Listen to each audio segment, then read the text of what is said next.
And you're live on Newsfile this Saturday. My name is Evans Mensah. Something is away. Let's get into it now. We will start with Saglemi, but before that, I will introduce my guests who are joining me this morning for Newsfile. Dr. John Kumah, MP for Ejisu and Deputy Finance Minister, will join me. We'll also be joined by Alex Segbefia, NDC Director of International Relations, Director and former Health Minister.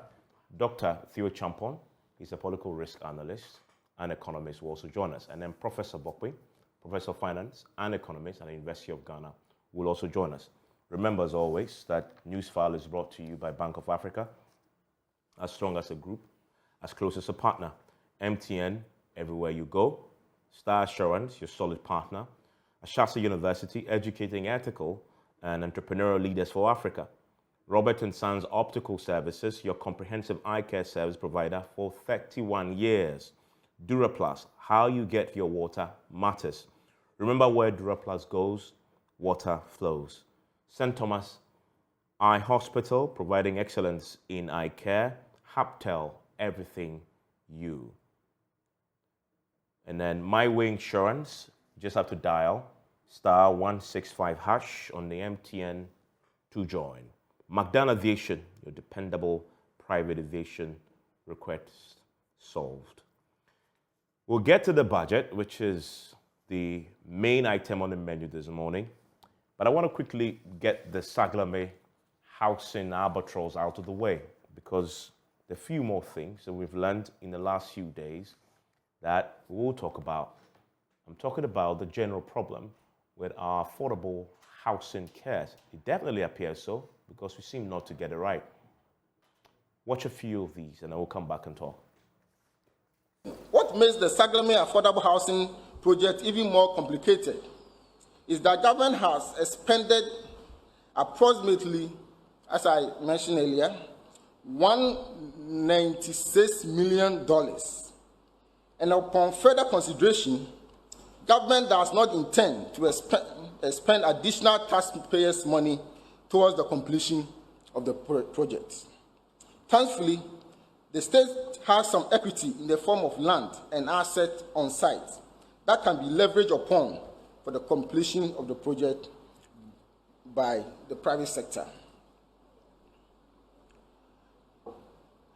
Ladies and gentlemen, after a painstaking period of assessment, verification, and consultation, government has decided to explore the possibility of selling the Saglemi affordable housing project, covering the 1,506 housing units at current value, to a private sector entity to complete and sell the housing units to the public at no further cost to the state. This abandoned project cost the taxpayer $200 million. 6 years since the change of government, it has been abandoned and left to rot. The facility has been taken over by rodents and other animals. Government announced only last week it was open to selling it off to a private developer. Well, the minority say no way.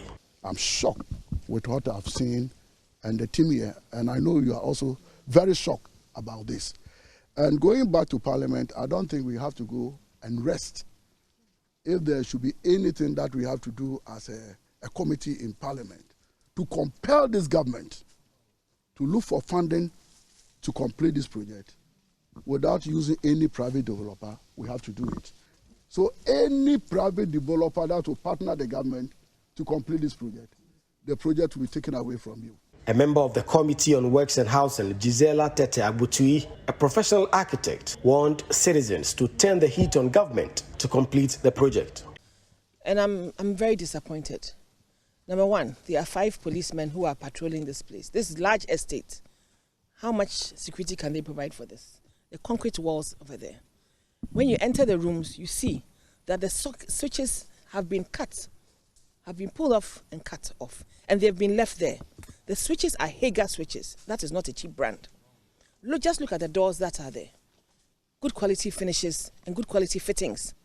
So if this has been left to arrange to this manner, we should be asking very serious questions of the government and why they have left it to this point. I'm very disappointed. And as an architect myself, it breaks my heart to see so much waste. Nkranza South MP Emmanuel Kojo-Ejekun is alleging a deliberate plot to run down the facility and sell it off to cronies. It's just a matter of somebody trying to run it down so they can pay cheap. They can organize with their cronies to be able to get it cheap. And trust me, I can prophesy to you today that this is going to be sold to a family member. This is going to be sold to a friend. This is going to be sold to a business that is close to these guys in power who are saying that it's a failed project. So this facility that cost the ordinary taxpayer more than $100 million has now been left to rot, and the minority are not leaving this hanging. They want urgent governmental action to fix the mess that is now the Saglemi project. They say they are completely against the privatization of this project and have been issuing a threat to any potential private investor that if you get involved in this project, a 2025 NDC government will not honor any agreement you had with the current government. We've been inside, we've seen the fittings having been completely stolen, electrical materials, the burglar proofs, the glasses, the doors, the windows, everything is gone, and this building is back in a state that is uninhabitable. They say that a future NDC government will complete this project and no privatization will be allowed. From Saglemi, here in Ningo Pram Pram, Kweku Asante for JoyNews. So the key question then remains, what do you do with the Saglemi albatross? Do you privatize it? The government has taken a decision to do so. Or, as the NDC maintains, find money and keep it as an affordable housing initiative. That's where the controversy is. Let's bring in my guest. Engineer Mahama Abdullah is a civil engineer, road and building consultant. He also joins us on this conversation. And I will start with him, Engineer Mahama. Where do you pitch your tent? Do you pitch your tent with the government's idea of privatizing it? Or you go with the NDC argument, find money, the state can, and keep it as an affordable housing scheme? Morning to your cherished viewers. Immediately I got to know that the government had decided to shift from completing the Saglemi housing project into the hands of a proposer to leave the construction into the hands of a private developer or a commercial entity. Then I realized that we have already defeated the concept of the affordable housing unit. Before that, we know almost $200 million has been sunk into the project. And per the minister's own assessment, of course, I don't know how he got his assessment done, we need about $46 million more to be able to bring water, electricity, storm or sewage systems so that it can become habitable. Now, even with what has been done so far, if you do the basic analysis, the unit is going for almost $198,000 United States dollars. That has already gone beyond the affordability, because ordinarily, some of these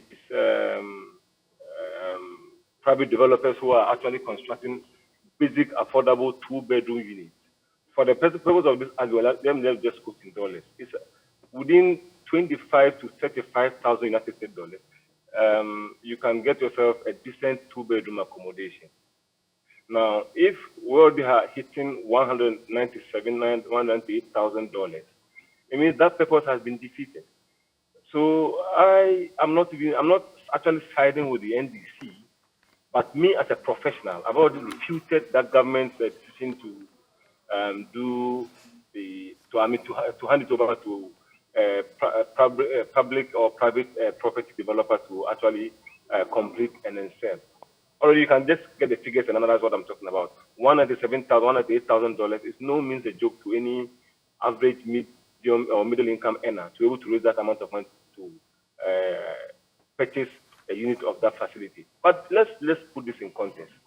I want to find out from government, is it proper that we abandon Saglemi, and other similar projects. You have followed. I think we've been having these discussions for some time.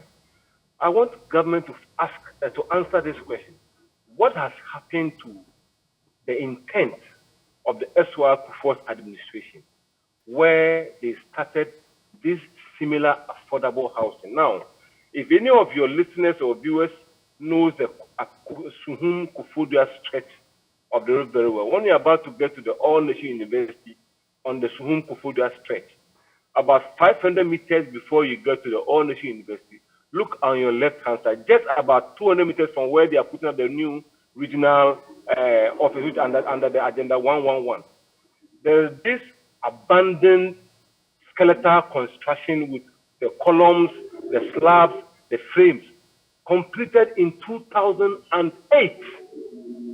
And since 2008, those buildings have been left at the mercy of the weather. And these were all classified under affordable housing. Now, about 500 meters away from the affordable housing is where you have the university, All Nation University. About 700 meters away from that building or those projects, you have the ECG regional office. About 1.4 kilometers away from the building, you have the Ghana Water Company Limited. About 1.7 kilometers away from that building, you have GASEM and you have GBLE. Now, a lot of these people who are actually working in these areas commute from Accra, Suhum, and its environs to come to work. And this is a government project abandoned in few seconds drive away, 2008, 2009. Now, when you look at this and you look at the Saglemi, which is almost at the advanced stage of completion, it's all despicable that government has abandoned this project and is at the court trying to deal with the situation, taking some people to court, and we don't even know the head and tail of the outcome. This is my basic introduction before you can, if you want to answer any further question, I was saying. That I wanted to get from you. On the Saglemi one in particular, government says they haven't abandoned it, but they just can't find additional money to complete it. So they're going to privatize. They're going to privatize it. Question, straight one, is that a way to go for you? No, not Okay. at all. So I don't subscribe to any of those government proposals. Okay, so if it's not privatization, are you suggesting the government should borrow more money to finish it? We need to borrow the money and finish those buildings so that it will become, at least even government can subsidize. Now this government money and it's the taxpayers' money.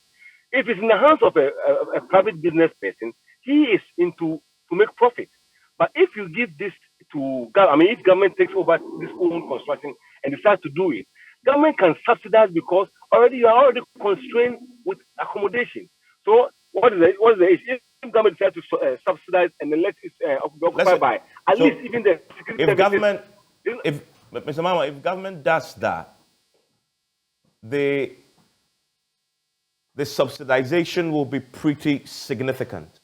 First of all, you have to get a loan to finish it.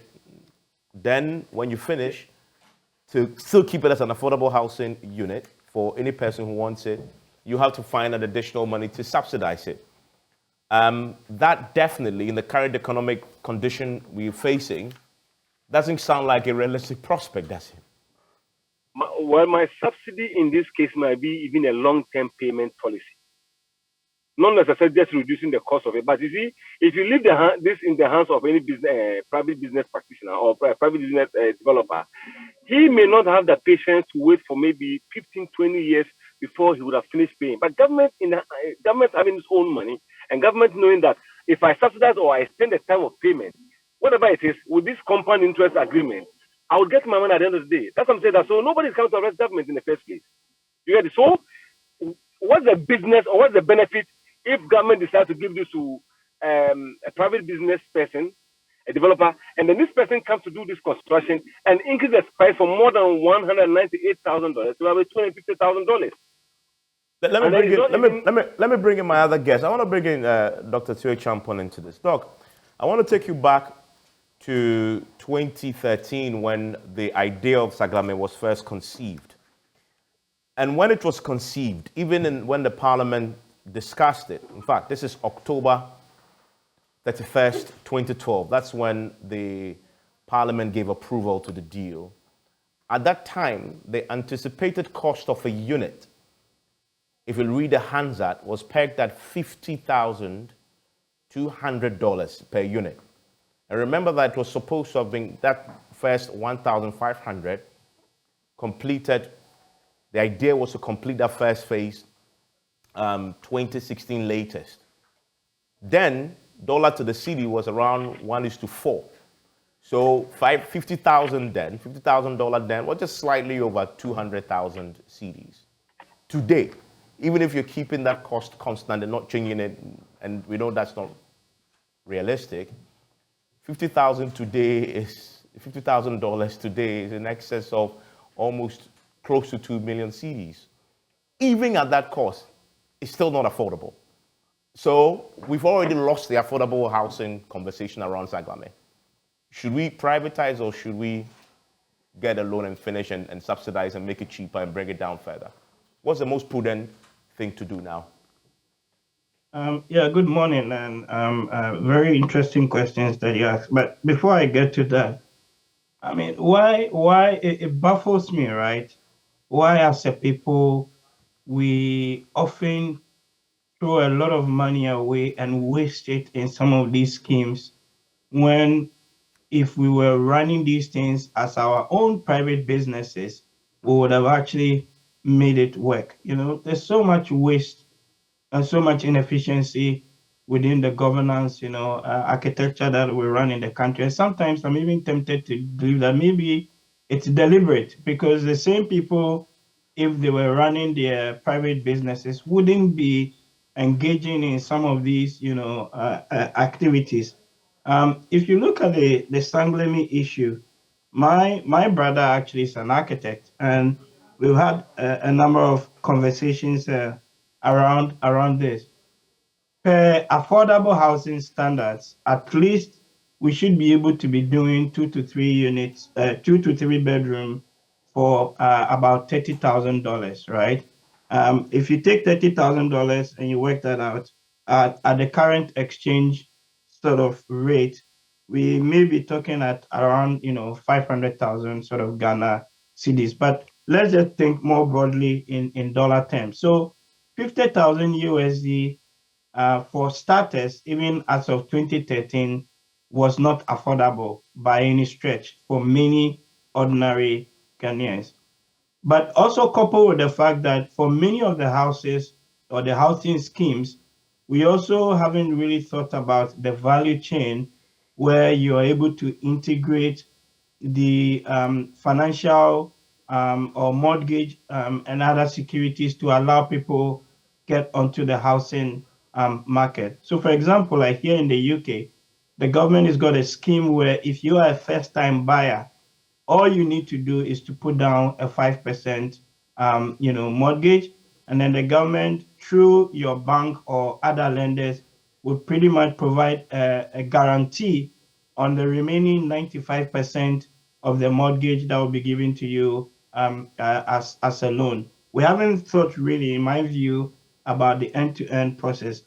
I think on the Saglemi issue, the government should really find the money and complete the rest of the project, and then maybe get a facilities management company that will be involved or help to actually complete and manage that. We've got state housing company, and we have, I believe, other similar entities within the space, including even SNIT, which could come in to support. I don't really embrace or fully support the idea that we should privatize, any and everything.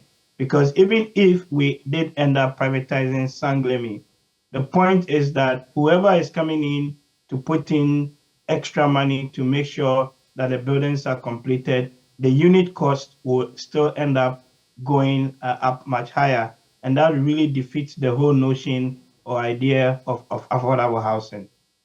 Professor Bokwing, where do you stand on this? Yes, thank you very much. I lean towards Dr. Tio's position. Evans, I think in this country, we use the poor as a care of.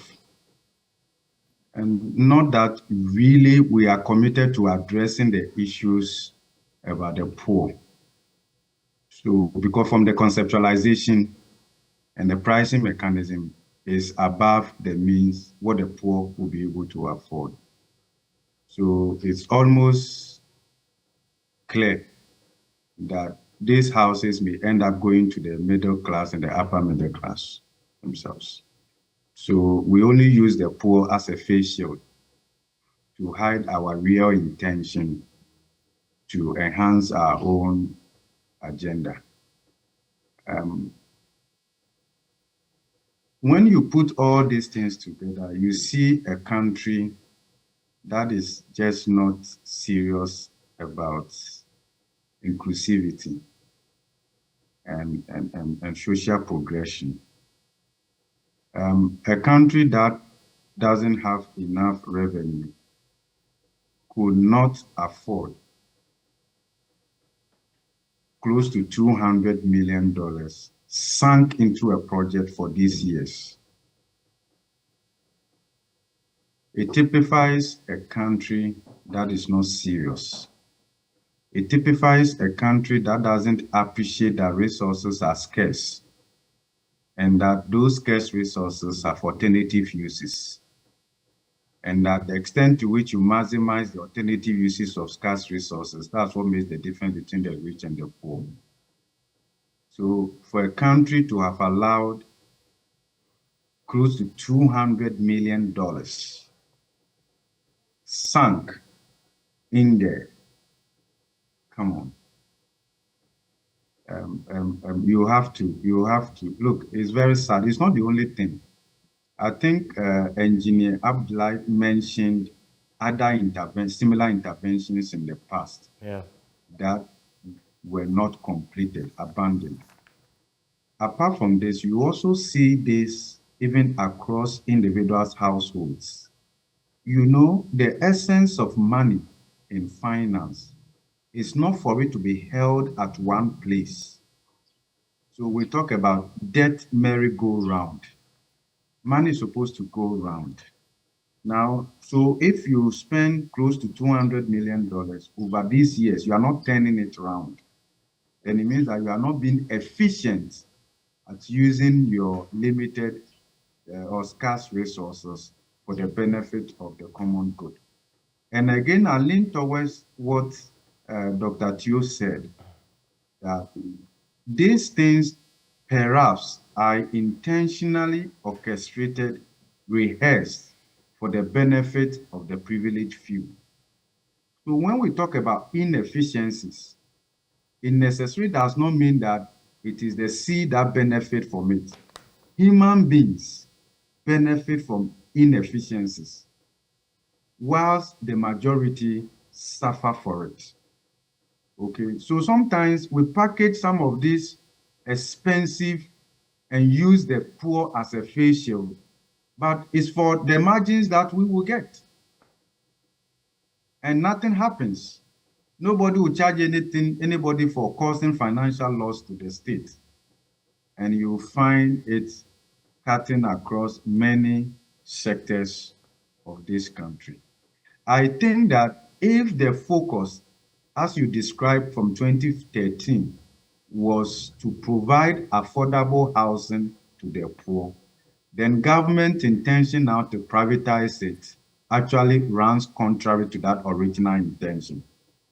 So then we have to come clear whether now it's about affordable or perhaps this will want to. Because with private sector coming in and all of that, it means that that will certainly be within the reach of the poor at current exchange rates. And even at that time, as Dr. Teo said, pricing it at 30,000 clearly. And if you look at the frictions, and this is where my interest is, you know, Evans, over the years, if you look at our fiscal policy and how we have managed these affairs, it's increasingly becoming very difficult for the average Ghanaian to accumulate capital and do anything. I'll give you an example. If you look at data from the Ghana Statistical Service, close to 44% of household expenditure is on food alone. Now, so if you take your disposable income and you look at the segregation, it leaves very little for savings, for building reserves for the future. To make matters worse, we have presided over a tax structure that is heavily reliant on indirect tax handles, which worsens inequality. Okay. So if you put all these things together, and even we'll get into that, and you look at it vis-a-vis the intentions in the 2023 budget, for now it's intention because the budget baseline represents intentions. You now have to approve and translate the intentions into actual.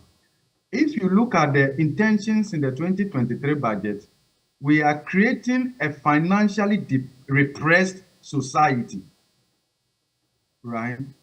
At a very broad base, which then only makes it possible for a tiny few at the apex of it to control the financial wealth and dictate whatever that happens. And I guess then that leaves you with ownership of property, a house. It leaves you just dreaming about it and never. And that is why it's difficult operationalizing property tax, because those who own those properties are that influential and will negotiate out of it. I mean, right? let me quickly come to the studio and talk to my two politician friends who are joining me now in the studio. Alex Egbefia with the NDC and John Kumar, the Deputy Finance Minister. Alex, this Saglemi housing, what I call an albatross, is really an albatross because it's been on the necks of this government for so long. The pictures that we were just viewing are pretty heartbreaking pictures.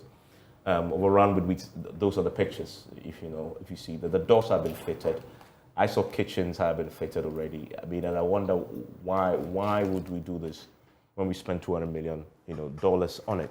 But if you go back to the conception of this idea by the NDC government, of which we were part of, the UN says for anything to become affordable in terms of housing, you have to spend, not more than 30% of your salary on it. As at that time, according to the Hansard, a pricing of this, one unit was going to go for $50,200 if you look at it. At that time, of course, the dollar to the CD wasn't as terrible as this. It was, just close to 1:3.5, 4 thereabout by 2016 when you're leaving. So if you're doing the maths, you're probably paying just over 200,000 CD for it. Many will argue that even at that cost, many Ghanaians, 30% of the salary would still be not classified as affordable for them. So would you accept at least that even at your time, and by the way, you also didn't meet the timeline for finishing it before you exited in 2016. So both parties, at least you conceived it, they pointed up fingers at you. You accept any responsibility for why it's become an albatross and why they now have to simply cut their losses and get a private sector guy in? Absolutely none. Good morning to you, Evans, and good morning to my colleague who hasn't slept for 1 year. And possibly more. Yes. And good morning to your viewers. Simple answer, no. Government projects have some difficulty almost invariably. Some are on time and get done and are in place. Some overlap governments. And we tend to find, historically, that those that are actually close to completion or completed, just waiting technically for commissioning, are the ones that stay. But anything that is close to completion, all manner of excuses are given by an incoming government as to why they shouldn't complete, and shrouded in corruption, etc., etc. By the end of it all, they still come back to the same projects, do some refinancing, and that's the end of it. But it is only, for me, premised on one thing. If you complete a project of your predecessor, he gets some of the credit. And that is an unfortunate syndrome we have in our country.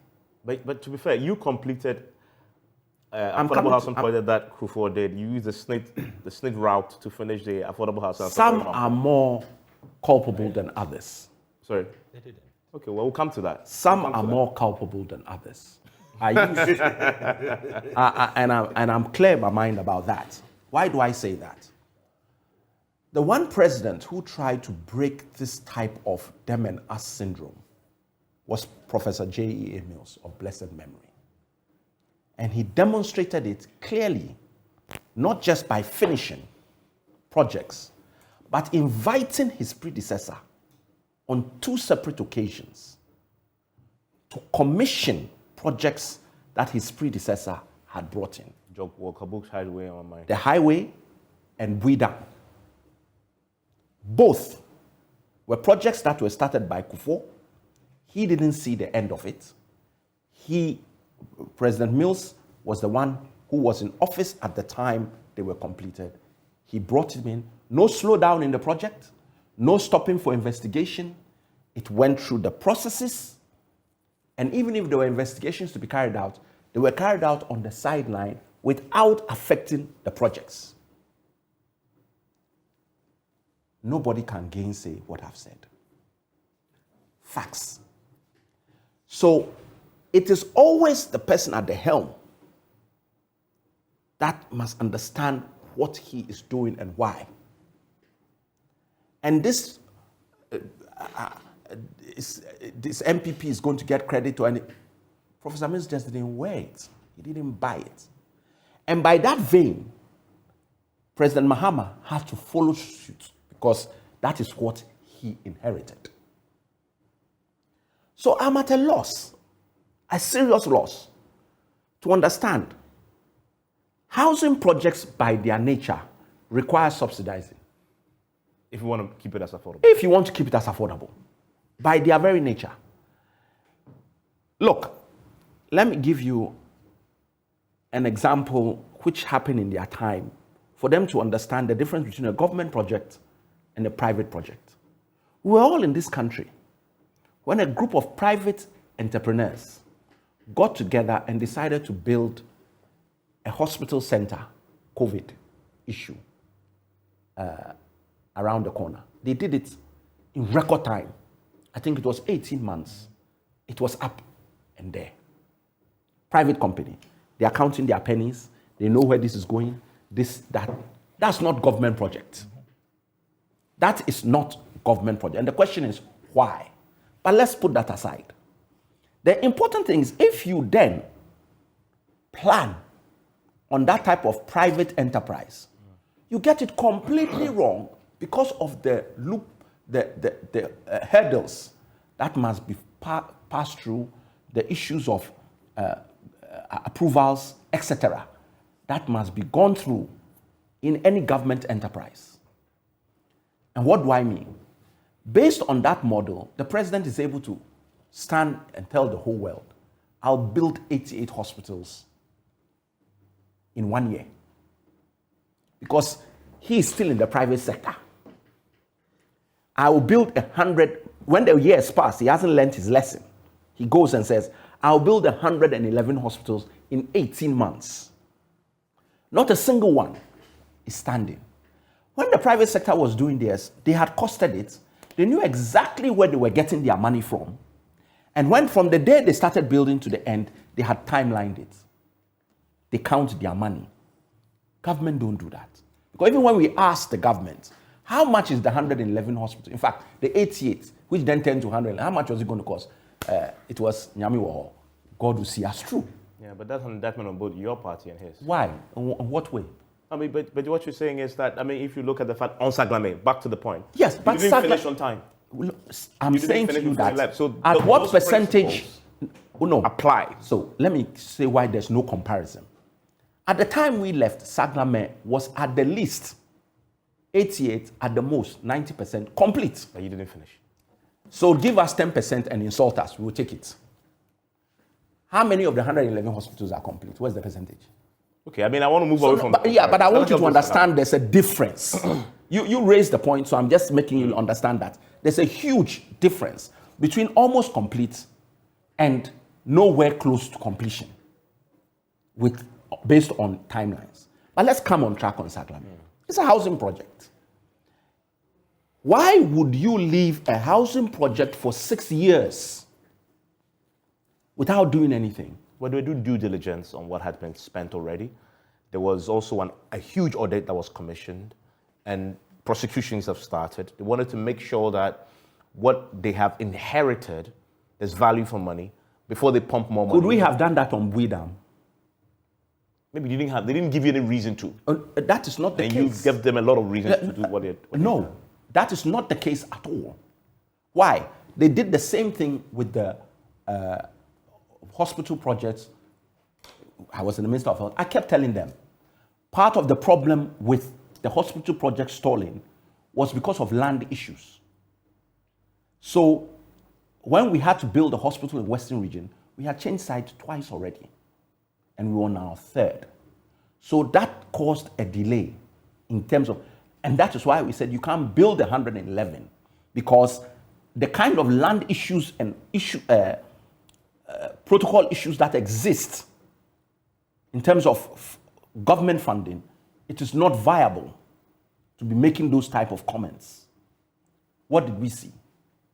They made a whole rift, did a lot of investigation. In the end, they've got the extra funding that is needed, and the hospital projects that were abandoned are back on stream going. Are you suggesting that then, what I've heard, that you think the government in this case of Saglemi should get money and finish and not privatize? No need, they shouldn't privatize. Okay. Even if it means subsidizing, it is worthwhile. But Alex, to be realistic, we are right now with our current economic condition on the brink of an IMF. I have that when you start going down that road, I don't want to hear it, because our current economic situation was created by them. Yeah, of course, but no problem. Please. But that's the reality. But they are not prepared to admit it. So don't tell me to be admitting things that I'm not prepared. No, but the reality is the economy cannot afford that. The reality is that they should cut government expenditure. That is the reality. They've been talking about reduction of expenditure, and they have to cut projects. Which projects are they cutting? Okay, we'll come to that. Exactly. Budget substantive. That's why I'm saying that. So you think that they can find the money? They can find the money. They can only go for a loan. I mean, why should they go for a loan? I said cut expenditure. Okay, and if then you're already spending the money, savings to yes, do exactly. Why? Okay. Let me bring in the finance minister. Is that something that you can do? Is it as simple as that? Well, that even sounds contradictory. But let me start by greeting Dr. Theo and Prof. and Nima and Dr. Saglemi. I'm not doctor.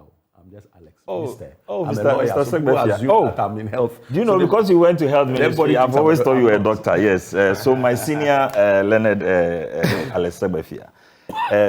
You know, the last suggestion he gave was very contradictory when he said government must cut expenditure.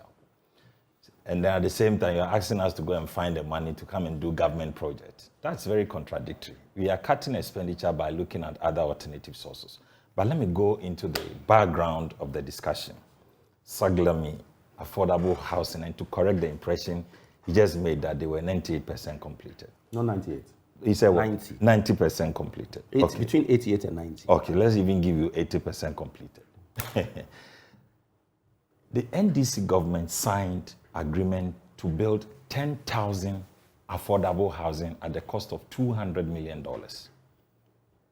10,000 units. Before they left power, they reviewed the units to 5,000 at the same cost. 200 million. Reduced the 10,000 units to 5,000 at the same cost, 200 million. In the end, what really transpired there, and that is the genesis of all the confusion, is that we have 1,510 units that have actually been built, and all the funds are gone. The 200 million is suspended. So if you are talking, here he says it's 80% complete. 80% of what? 1,500 of the 10,000 units gives you what? 50%. I thought it was the 5,000 units, not 10,000 units. 10,000 reviewed to 5,000, and they actually built one is 1,500. Yeah. So what, in terms of percentage? Uncompleted built one. The uncompleted built one. It's 1,500. That's just 15% of the original unit you wanted to build. So his 80% completion, what is he talking about? 80% of what? 80% of 1,500. But is that a target? Is that a contract? So there's a serious problem, and that is why we are talking about the project at the moment becoming unaffordable. Because if you peg 200 million to do 10,000, and you have only done 1,500, already it is unaffordable. Now government must cut its losses in the circumstances. And here's the case is advising government to cut expenditure. If you ask government to cut expenditure, one of the key expenditures government can cut is looking for alternatives to complete projects like Saglemi, which is already been mismanaged. Not already burdening the debt. For instance, Nima Hama, the engineer, spoke about go and borrow to complete it. You see, when you borrow, there's an element of interest government will continue to pay. But this was a loan too, by the way, the 200 million. Exactly. Have we finished so there's paying? already, no, we haven't finished. You're still paying? Yes. Wow, It's and the already thing is on occupied. We've not even completed it. But this is the circumstances that have delayed.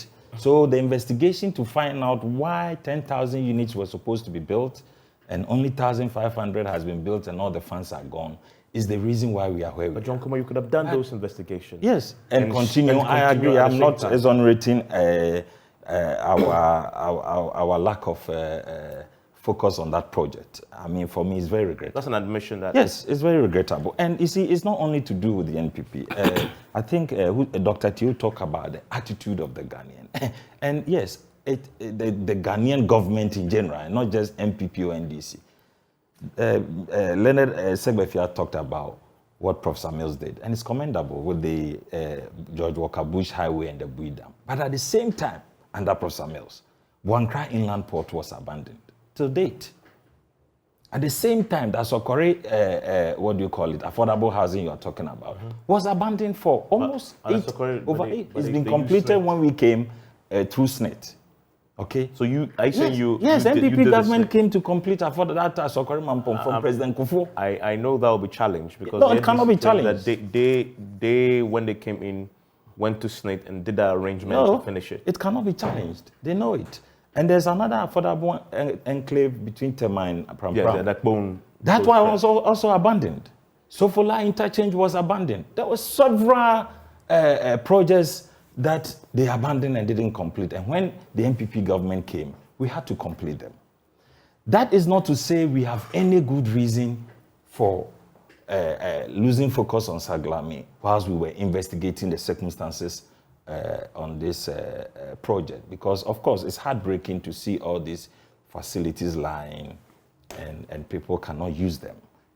But this is where I come back to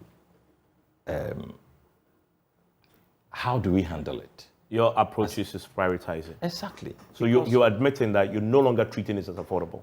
It's no longer affordable per the arrangement that has happened to it. Nobody, if you divide 200 million by 10,000, you are going to get it like $20,000. And they reviewed it to 5,000, making it about $40,000 or $50,000 per unit. And now it's 1,500. So how affordable can that be? So in the present circumstances, the best option is to bring in the private sector. How transparent are you approaching this private sector interest in it? Because that's, for me, that is where the issue is. Yes, it's grounded in what we've seen in the past. I think there was a first person you spoke to. Yes, who made that point. Yeah. Who was that? He was. Oh, I mean, there was a press conference. It was a press conference from the minority. They went exactly. There. The suspicion is that they will give to friends and cronies. Yes, I think that is where the issue is. But there are laws, procurement rules, and the need to go through processes to get the best. And I believe that if that is the concern, we can get the Parliamentary Committee on Works and Housing and the Ministry of Works and Housing and even the Minority Caucus to be part of this so that we can have an open, transparent process that will settle on a competent private sector partner to complete this project. And then if government still wants to make it affordable in terms of interventions, even the interest that could be paid by government for new borrowings can then be designed into a support system for households and individuals or companies that may want to go into that affordable housing project. No more affordable. Has the private partner player been selected already? I have no idea. I know that the announcement has just been made. and it's under discussions. I don't even think anybody has been selected. But like I'm saying, if that is the concern, which I agree that it must not be treated to give advantage to any specific group of people. We should be honest and transparent about it and allow a partner with competence and the resources to come and complete it. And if people and government still think that we have to intervene to make it more affordable for people who, the beneficiaries who use it, government can have another scheme of support. But we cannot, in the present circumstances of economic hardship, where Leonard Segbefia is advising us to cut expenditure and at the same time telling us to go and borrow to go and complete a project. I've never told you to borrow. Okay, to find money. It says cut expenditure. Yes, cut expenditure. Cut expenditure. I don't know where you are cutting it. So when you cut, one of the cuts I'll show you. when you cut expenditure, is to stop, mismanaged projects like Saglemi and find alternative sources of completion and redirect resources to more essential demands. Alex, he admits that not focusing on it whilst doing investigations is regrettable, and that where we are now, the only option is to pursue private. At least you give him that. I give him credit for that. There are no two ways. I mean, he's been honest and clear that the 6 years of not doing anything is, and my view is always this: if there are prosecutions or issues with projects, by all means pursue them. I don't have a problem with that.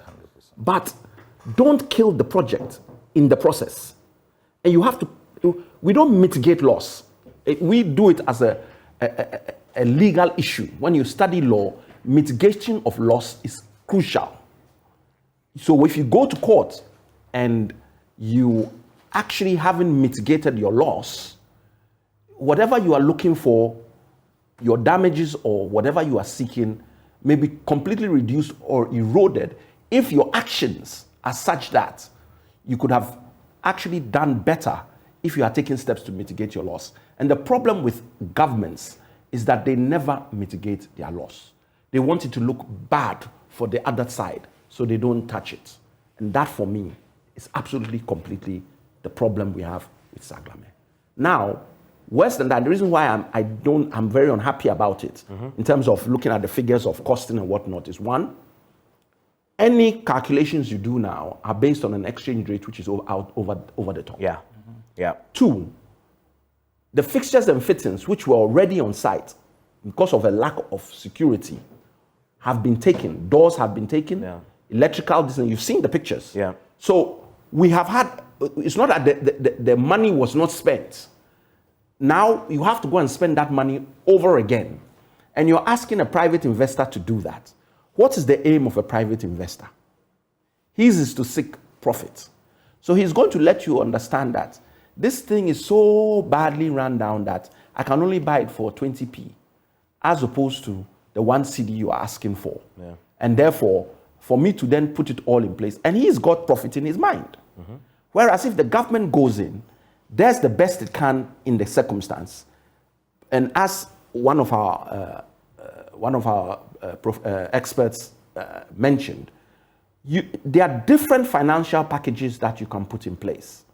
Yes, you cannot do all affordable, but you can do it in such a way that some of it is affordable. And if it was supposed to be 5,000, 10,000, and you have 1,500, you spend this money on it. At the end of the day, whatever the private investor is coming to give you will not cover the cost. You're going to still take a hit. So factor that hit in, take control of it, and make sure that some of our people, we did it in the Ministry of Defense housing projects that we went ahead, and we had to cover some of the cost. We've got problems with a hospital that we started, Bank of Ghana Hospital, in terms of the cost. There was a way we had to go around it and see how best. So there are ways. And all I'm saying is that it is better for the ordinary Ghanaian to benefit, and government takes a hit, which it is going to take, but benefiting the ordinary Ghanaian, then putting it in a position where now an already rich person is going to get richer off the back of a problem that exists. And that is where some of us have the problem. On the Asokore Mampon issue, keeping them honest, John Kuma was right. Yeah. It was completed, according to Slate themselves, in 2020, but it was the John Mahama administration that took the decision to hand it over to SNIT in 2015 to complete it. So he had inherited it. Instead of abandoning it, they thought up an idea, why don't you get SNIT involved? In 2015, they asked SNIT to take over. SNIT started So doing it's it. completed. We are all grateful. And then Ghana moves forward. Yes. Why? We should do that for every project. So it's a beautiful one. So the baton started, the relay started with John Kufuor. Yeah.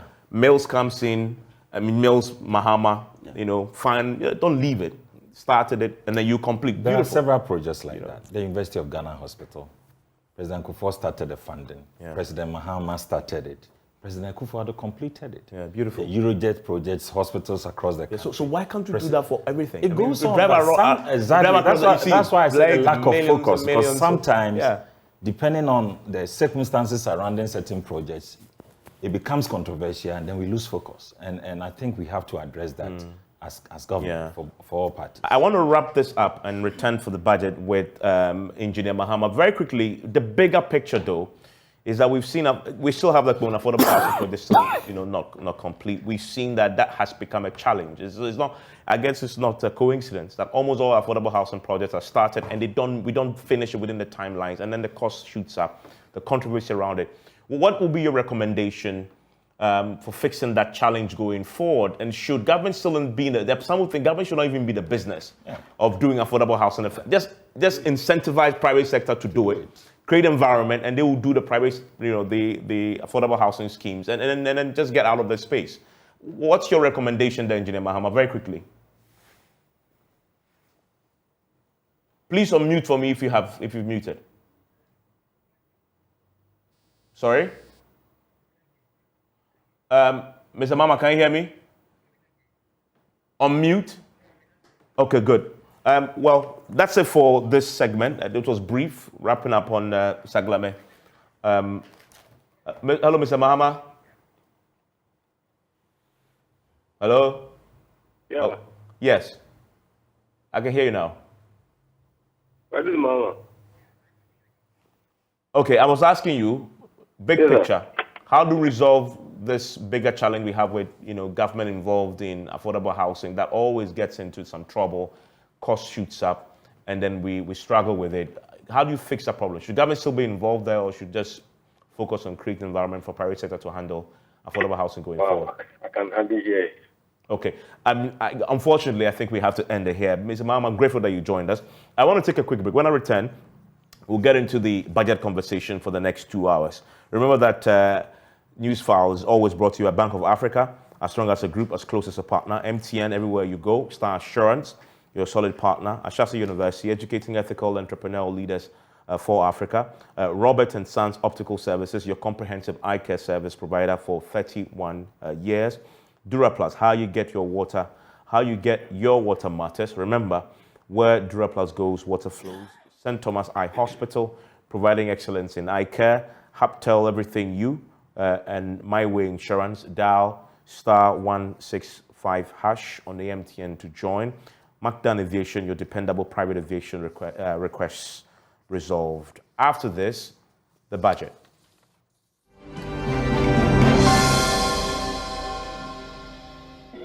Will undertake the following actions, initiatives, and interventions under the 7-point agenda. To aggressively mobilize domestic revenue will, among others, 1, increase VAT rate by 2.5% to directly support our roads and digitalization agenda. Fast track the implementation of the Unified Property Rate Platform Program in 2023 and review the E-Levy Act, and more specifically, reduce the headline rate from 1.5% to 1% of the transaction value, as well as the removal of the daily threshold. 3, to boost local productive capacity, we will, among others, cut the imports of public sector institutions that rely on imports, either for inputs or consumption, by 50%, and would work with the Ghana Audit Service and Internal Audit Agency to ensure compliance. Support the aggressive production of strategic subsidies, including the list disclosed at the President's last address to the nation.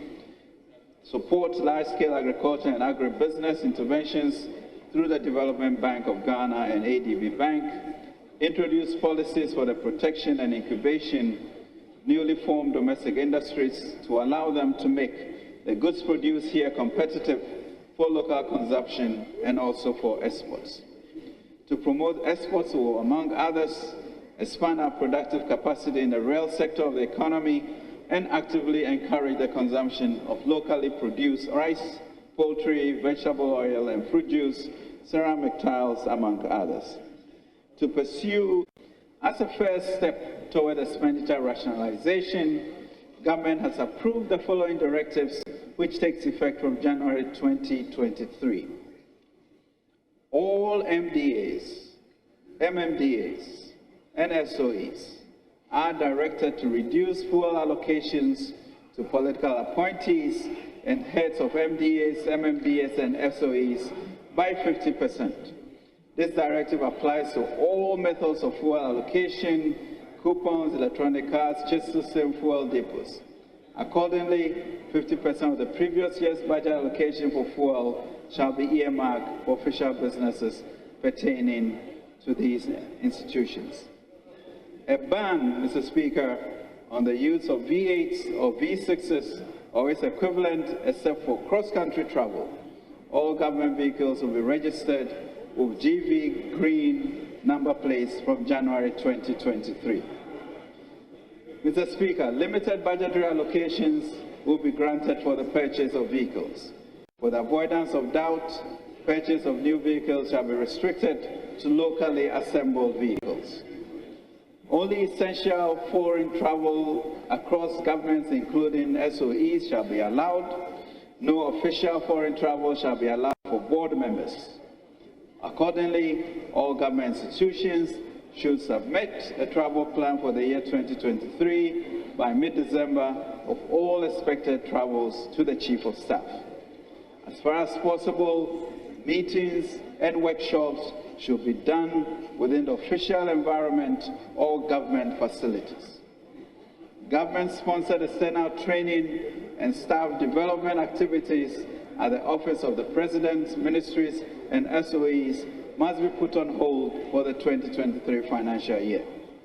Reduction of expenditure on appointments, including salary freezes, together with suspension of certain allowances like housing, utilities, and clothing. A freeze on new tax waivers for foreign companies and review of tax exemptions for free zone mining, oil and gas companies. A hiring freeze for civil and public servants. No new government agency shall be established in 2023. There shall be no hampers for 2022.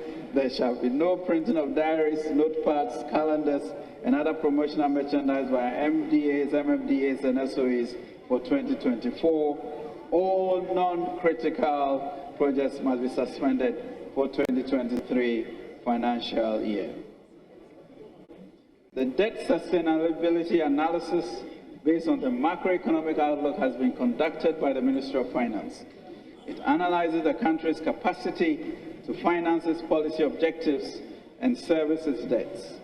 It covers publicly guaranteed debt of central government and partial non-guaranteed debt of SOEs. The sustainability of our debt has been continuously affected by the negative impact of exchange rate depreciation, particularly on external debt, as well as the crystallization of significant contingent liabilities in recent years. The current debt sustainability analysis conducted reveals that Ghana is now considered to be in high risk of debt distress. Mr. Speaker, despite the heightened debt levels, government remains committed to ensuring that debt is brought to sustainable levels over the medium to long term. To this end, we will implement a debt exchange program to address the challenges identified in the portfolio in collaboration with all relevant stakeholders, including the Ghanaian public, investor community, bilateral countries, and development partners, and foreign bond investors. Furthermore, government will continue to strengthen its oversight of all SOEs in particular.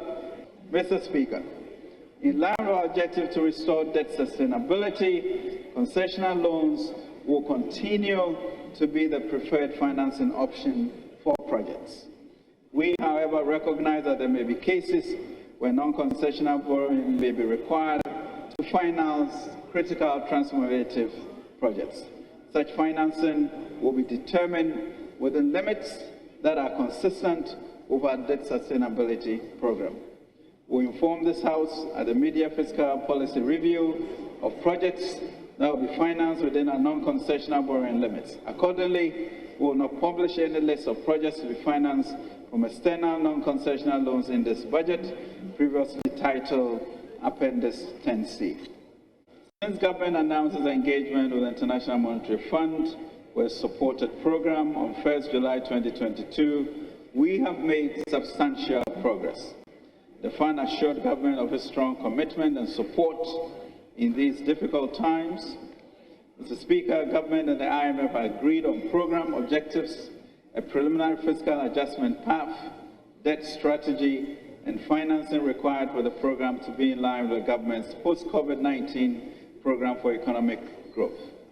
The PCPEC is government's blueprint to restore macroeconomic stability, promote debt sustainability, sustain economic recovery, and support structural reforms. Mr. Speaker, guided by the medium-term policy objectives, the following macroeconomic targets are set for the medium term 2023 to 2026.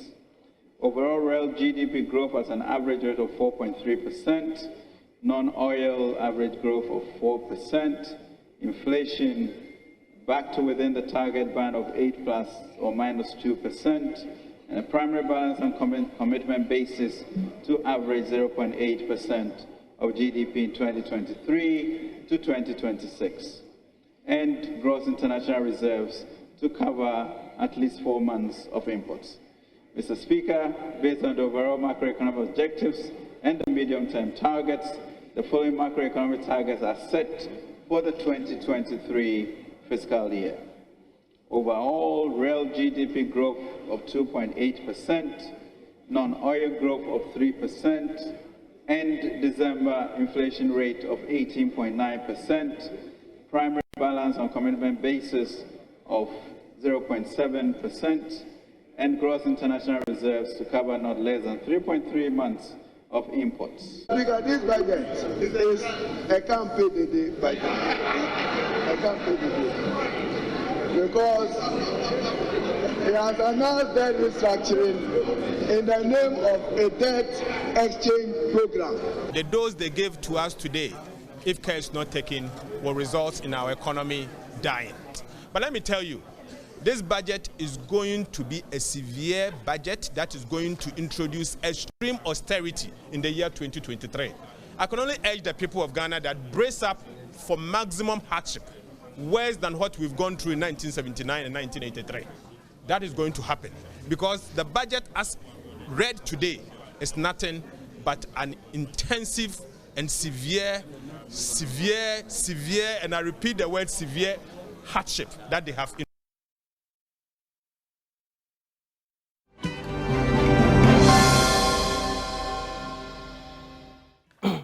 Anyway, thanks for staying with us. This is Newsfile. It's on Joy 99.7 FM. It's also live on the Joy News channel here. It's live across our many social and media platforms as well, on Facebook, on YouTube, Twitter, everywhere else. And remember that Newsfile is always brought to you by Bank of Africa, as strong as a group, as close as a partner, MTN everywhere you go, Star Assurance, your solid partner, Ashasi University, educating ethical and entrepreneurial leaders for Africa, Robert and Sons Optical Services, your comprehensive eye care service provider for 31 years, Duraplus, how you get your water matters. Remember, where Duraplus goes, water flows. St. Thomas Eye Hospital, providing excellence in eye care. Haptel, everything you.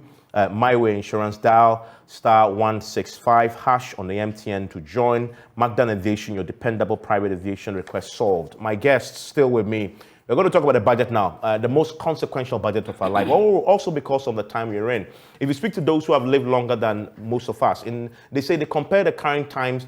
The only comparable time is possibly 83 thereabout. If there are even some who say now is even worse than then. So a budget such as this, on the brink of an IMF bailout deal. Whether we even get it or not, and when we get it, it's still a bit of uncertainty around that. It's such crucial. It gives you an indication of what is to come. And some say we haven't even had the full detail when it comes to the austerity measures yet.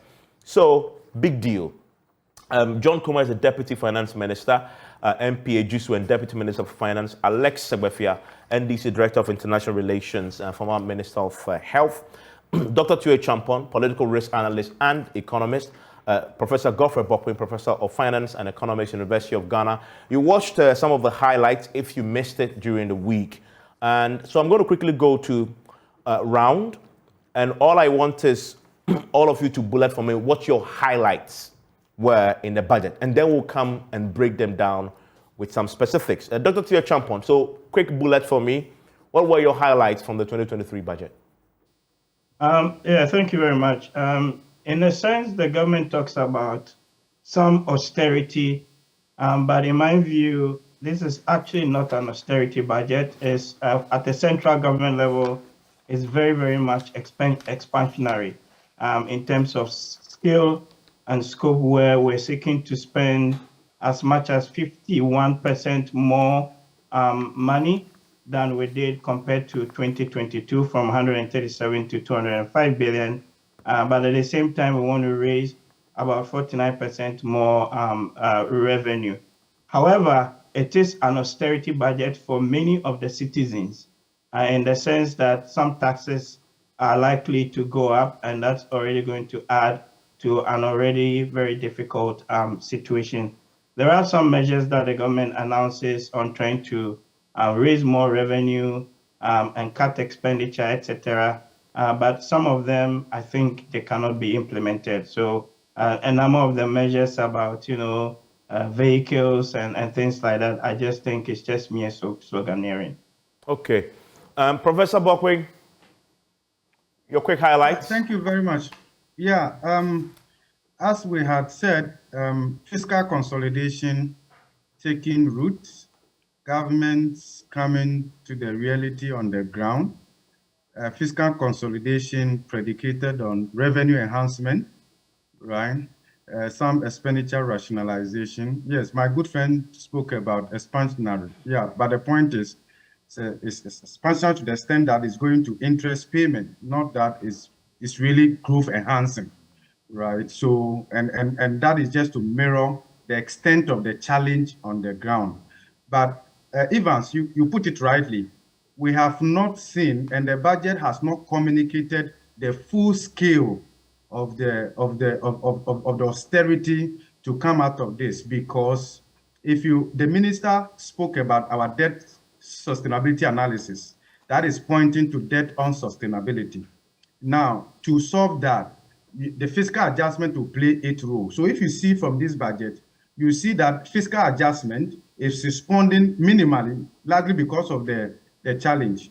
Because if per our own estimate, the Ghana is trending in excess of 30% above the policy dependency thresholds. So if you want to bring the debt to GDP, either you look at it in present value terms or nominal terms to below the policy dependency threshold, the minimum primary balance, positive primary balance that you need to record to do that should not be less than 8% in the next 4 years. But the fiscal adjustment alone is doing far less than that. What that tells you, which the budget has not communicated fully, is that there is the need for debt treatment, debt restructuring, call it debt swap, debt exchange, debt rescheduling, debt restructuring, haircut. They are all from one family word: realized investor losses. For the ordinary person to understand, haircut. So the full extent of what Ghana needs to do to come out of this, part of that has been communicated in the budget. The other part would have to take the form of debt operation. Or, okay, if you expand that, the swap, exchange, whatever. So the full reality is not yet known, right? So there's still a lot more adjustment that we have to do. But I also felt a bit disappointed because when it comes to the expenditure cuts that the minister talked about, in fact, some of them are too small to have a place in the national budget. Because if you quantify the savings from there, no hampers, no this, it's so infinitesimal in the scheme of things, okay, to put such a premium on that. We are looking for, and these are not reforms, these are not growth-enhancing cuts, right? So we are looking at a government that is bold enough to reduce the size of ministers. And the budget also failed to demonstrate necessary productivity-enhancing reforms and governance reforms that needs to be pursued along an IMF-supported program.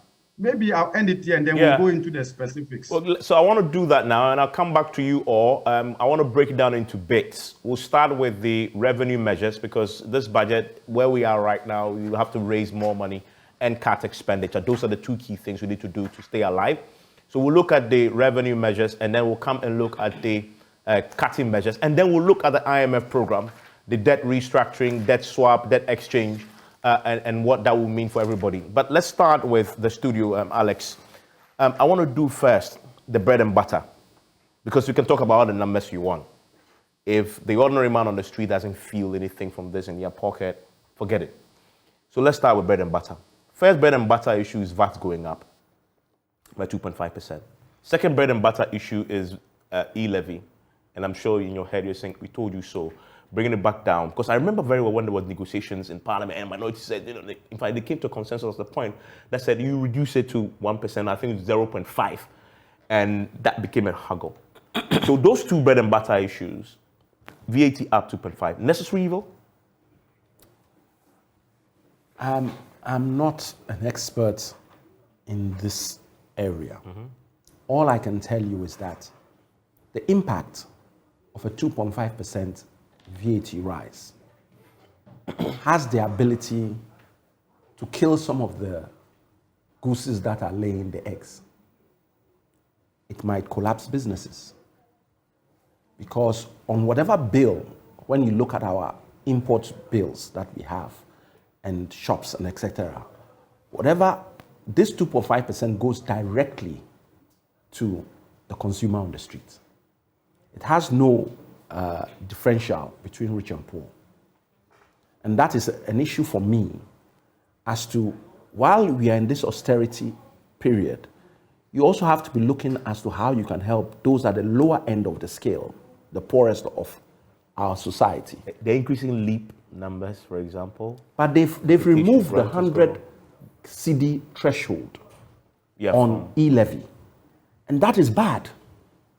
I don't know why they did that. They should just have left it. Because to send a little 50 CDs, a little 70 CDs, a little 90 CDs, 100 CDs, people still do that a lot. And the reason they gave for putting that in place in the first place was to help the poor. So why have you removed it? We didn't want e-levy in the first place. We've now started, and you've seen it, the figures didn't work out. So you are now coming down to a position where we'll do the 1% to get people who are already using it to try and come back onto it. Because people now found their own ways and means of sending money without going through e-levy. But why are you hitting the poor again? That I don't understand that bit of it. So you said that the reduction in the 100 Ghana cedis threshold, which was to help the poor when they are sending Momo out. And we have to send to certain people, send me 100 Ghana, you send me 50 Ghana, you send 20 Ghana, you send. It didn't cost anything. Now that has been removed based on the, so now you pay e-levy on everything. No. But they've taken 0.5% off. Why? We told them from day one, it was look, they've lost more money by doing it in the first place. It would have been easier to find a way to go with hard negotiations with the telcos to give you some more money from there rather than what they did with the e-levy. But we've crossed that bridge. We are now across. So now you're trying to now woo people back onto e-levy. Fine, so you reduce it. But don't touch the poorest of the poor. Leave them. Let them have that 100 Ghana cedi threshold. So when he has to send 100, which is not what it used to be because of exchange rate and the price inflation, at least let them send the 100 Ghana cedis easy. I don't know, that's the aspect of it that I have a real difficulty with. For me, that is the one thing on the budget that I don't agree with at all. Then, of course, the 2.5%. As for increased revenue, we have to find a way to increase revenue. But isn't 2.5% too high? He may tell us why. But I think that if you're not careful, businesses are already collapsing. And that is where you get your revenue from. So if the VAT now becomes the last straw, that breaks the camel's back of these businesses, then it will become counterproductive. And we are now going to lose a lot more from existing businesses and the expected revenue generation. Don't forget, one of the things that has been mentioned by one of our experts is that, look, in all this, you've already indicated that you want to increase your expenditure. That is partially because of exchange rate. Because if you know that you were buying $100 at 6 at a certain point, and now you are buying it at 12, it more or less has doubled, if not gone higher. So that will have to deal with some of that. But you have to look at what is in that increase in expenditure that is so paramount. And that is where what is missing from the budget, as he has indicated, in terms of debt restructuring, but more importantly, in terms of cutting expenditure on government projects. Okay, I mean, so that will come to, because there's a whole chapter that talks about it. I will come to that. But John, let's start with this revenue measures that you announced. Yeah. Why 2.5% in the VAT? Yes, so I will get to, so the 2.5. Yeah, 2.5. Or you want to deal with the to just comment on the feel free to do it. Do so. Points made. Do so. I want to agree with Dr. Theo and Professor Popkin on their analysis so far of the budget. When in the face of the budget, it doesn't look like this an austere budget. But of course, Professor Popkin made the point that it looks like that because you have to deal with the interest payments. And we have just announced in the budget about the debt exchange program. And we are now going to deal in detail because we have not engaged the bondholders and the investors. You couldn't have reflected any treatment in the budget. And so that is why we are seeing the current figures that we are seeing. But we believe that in the days coming, when the announcement is done and engagement is done, because we want to have an orderly and cordial arrangement as far as the debt treatment is concerned. So that's the reason why the budget may look like it's still high in figures, because there's further actions to be taken. The issue to do with the VAT. First of all, let me refer to the statement that Honorable Ken Ofori-Atta made, the finance minister, when he appeared before the Censure Committee. He said that there's something that every finance minister at this time of the hardship in everywhere should be saying to their citizens, that we are sorry. These are very difficult times, and we acknowledge the pain of the Ghanaian and everybody, what we are all going through. And so this to put in context that it is not with pleasure that we will begin to introduce taxes in the difficult time. But unfortunately, where we are, we must begin to have a burden-sharing attitude at every level, including even the poor, so that we can all own the country in better times. So that was the essence of we having to introduce 2.5% on VAT. First of all, VAT is a refundable tax. And so when you compare to introducing any new tax, maybe on petroleum or any other thing, your better option in these most difficult times is to do a VAT. Then the e-levy. E-levy was at 1.5%. Of course, people will say, why are we flip-flopping on the rates of e-levy? But it is also an indication of a listening government. Really? Oh, yes. Because sometimes you are not sure. But they told you. Yes, you told us. Professor Bokpeng told you. Yes. That the rate was too high. Yes. And you said, no. No, we listened. We reduced it from 1.75 to 1.5. So it's not like we don't listen. And there were a number of suggestions that came that went into exemptions. So we listened. It's not true that we don't listen. And then having implemented it up to this period, e-levy, we all saw the commotion around its regulatory processes in terms of making the law and the impact it had on its implementation. Of course, I can say with the data I have seen that there's about 60% growth in terms of Momo usage, and its impact even on the revenues that we are generating under e-levy. We still have challenges because not all the stakeholders channel the transactions through the common platform. So we are not getting the amount. So a lot of compliance issues which we are dealing with. But in order to also assess the impact of e-levy and people's further suggestion to get it down, government responded that, okay, let's reduce it to 1% to encourage more people to be on the e-levy, and then also to see increases in volumes on the e-levy. But you've taken away the threshold. Yes, the suggestion was to take away the threshold and reduce the rate so that the impact, if it was to protect the poor, because the rate was high, it could affect them. But if the rate was 1% on, say, 50 cedis, that would be very minimal in terms of impact on the poor. So all these considerations have been done, and the data now proves that when we do it this way, we will be responding to the public expectations of reduction in e-levy, and at the same time meeting the revenue targets that we are setting for ourselves. Another revenue measure was the property rate. The property rate. That you're behind time on. Yes. Because in the last year's budget, you said it would start in January. Yes. It didn't start. You brought it back. In fact, if you go even way back, the last IMF program, it was part of the always things. been there. Yeah, it was part of the things. Yeah. We still haven't come around to do it. In order to do an effective property taxation in our country, certain things needed to be done. And I'm happy to announce that they are done now. First of all, Ghana Statistical Service has done the housing census. Now we know about 8.5 million houses are in Ghana now.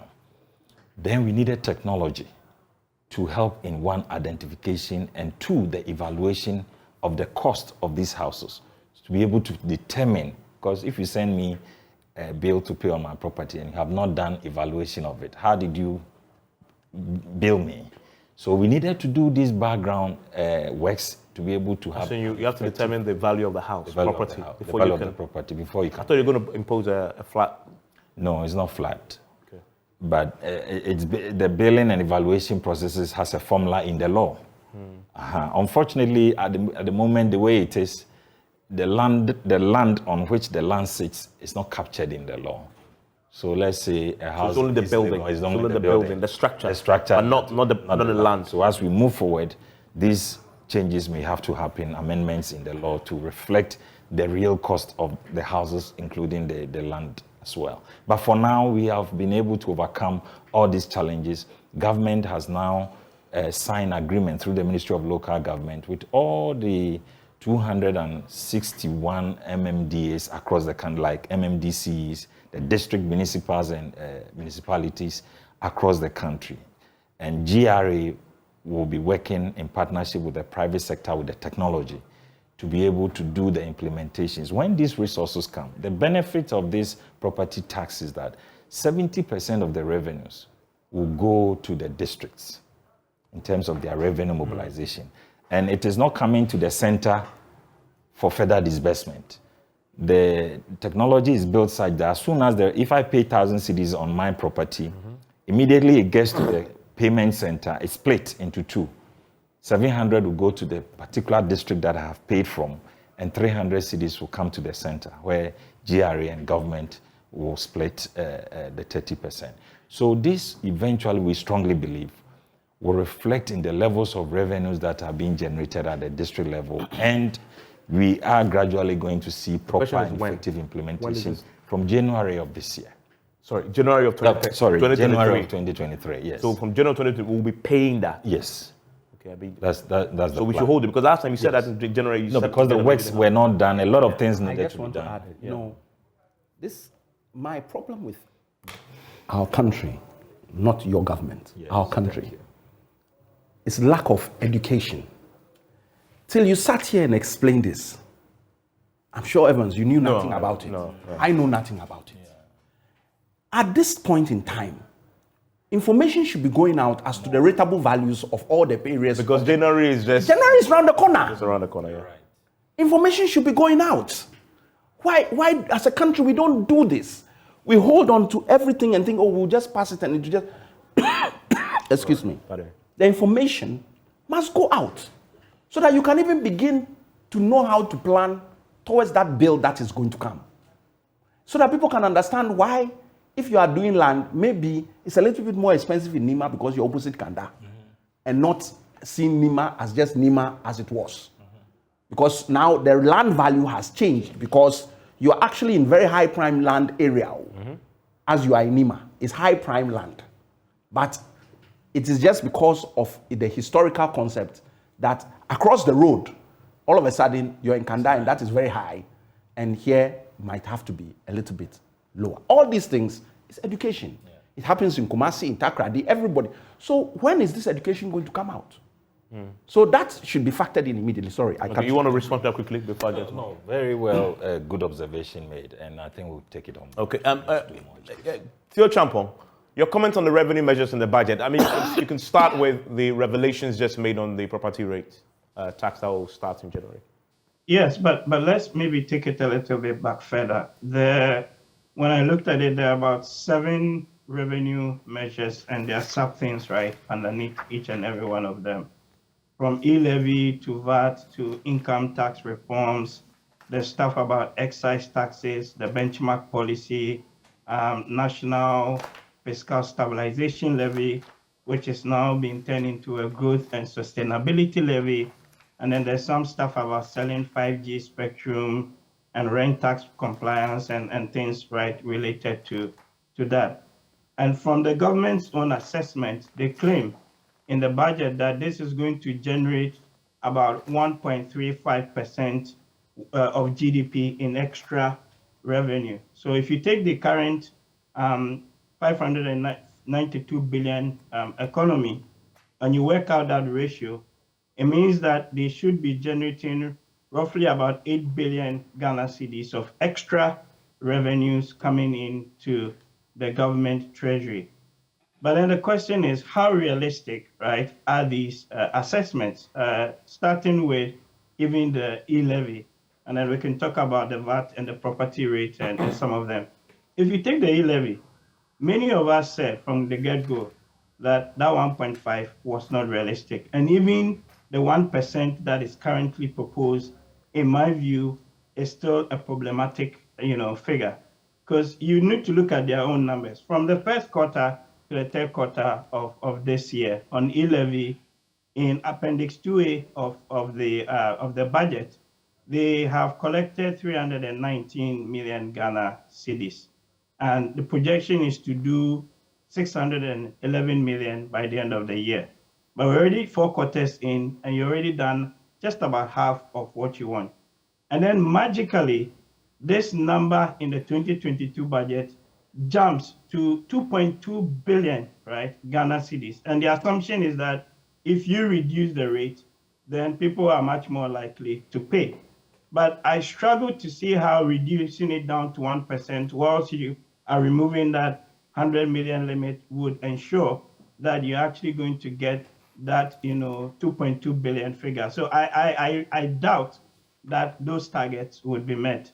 You can look at the same thing with even the COVID levy in the budget, the same one, Appendix 2A, Appendix 3 of the budget.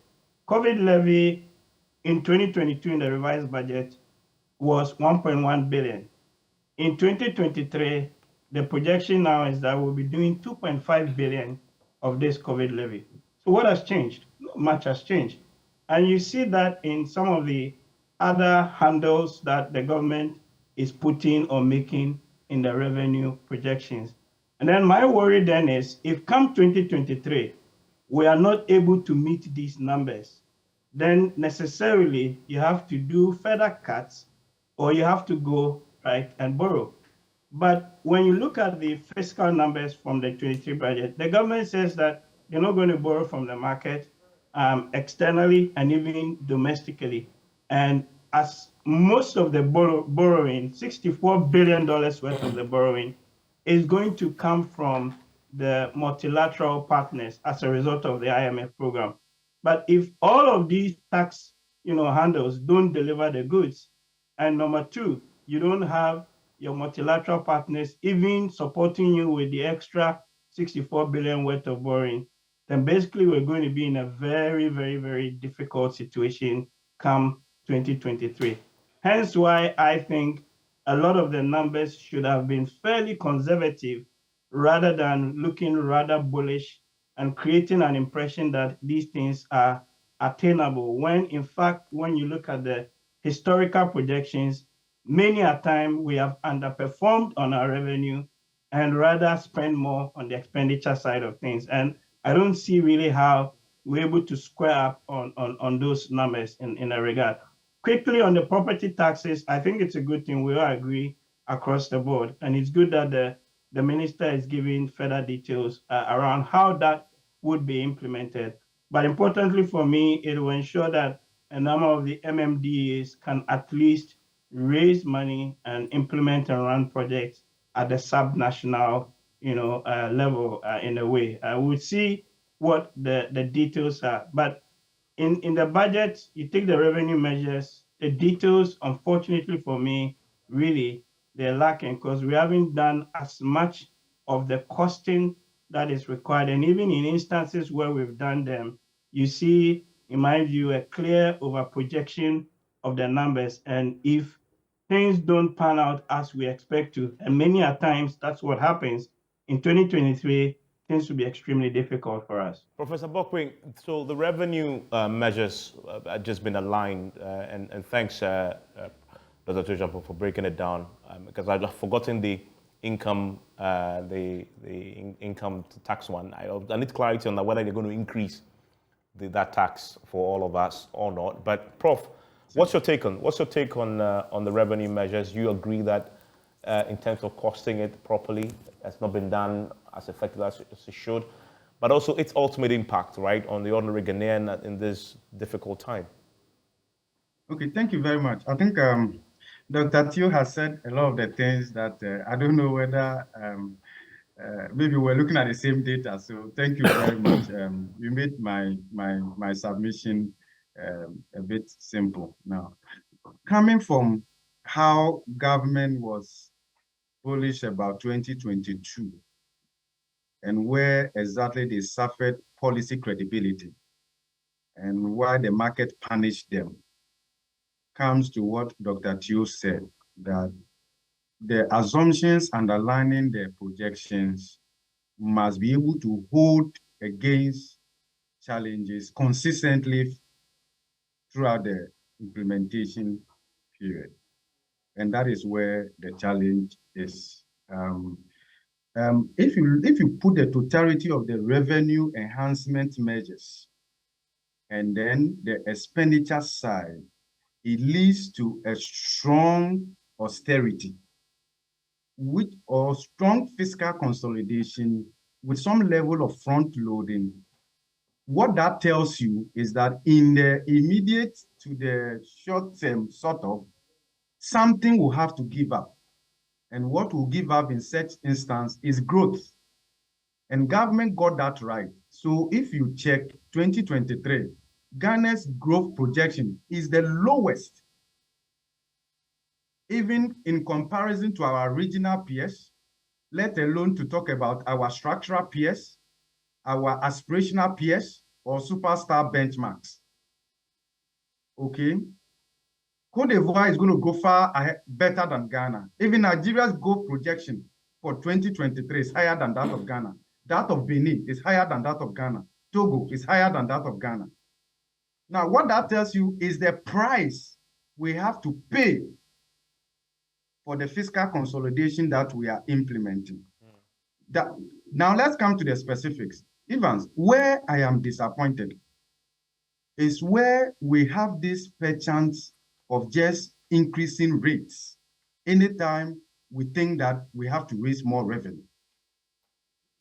Let me tell you something. You know, government does not exist solely to just impose taxes.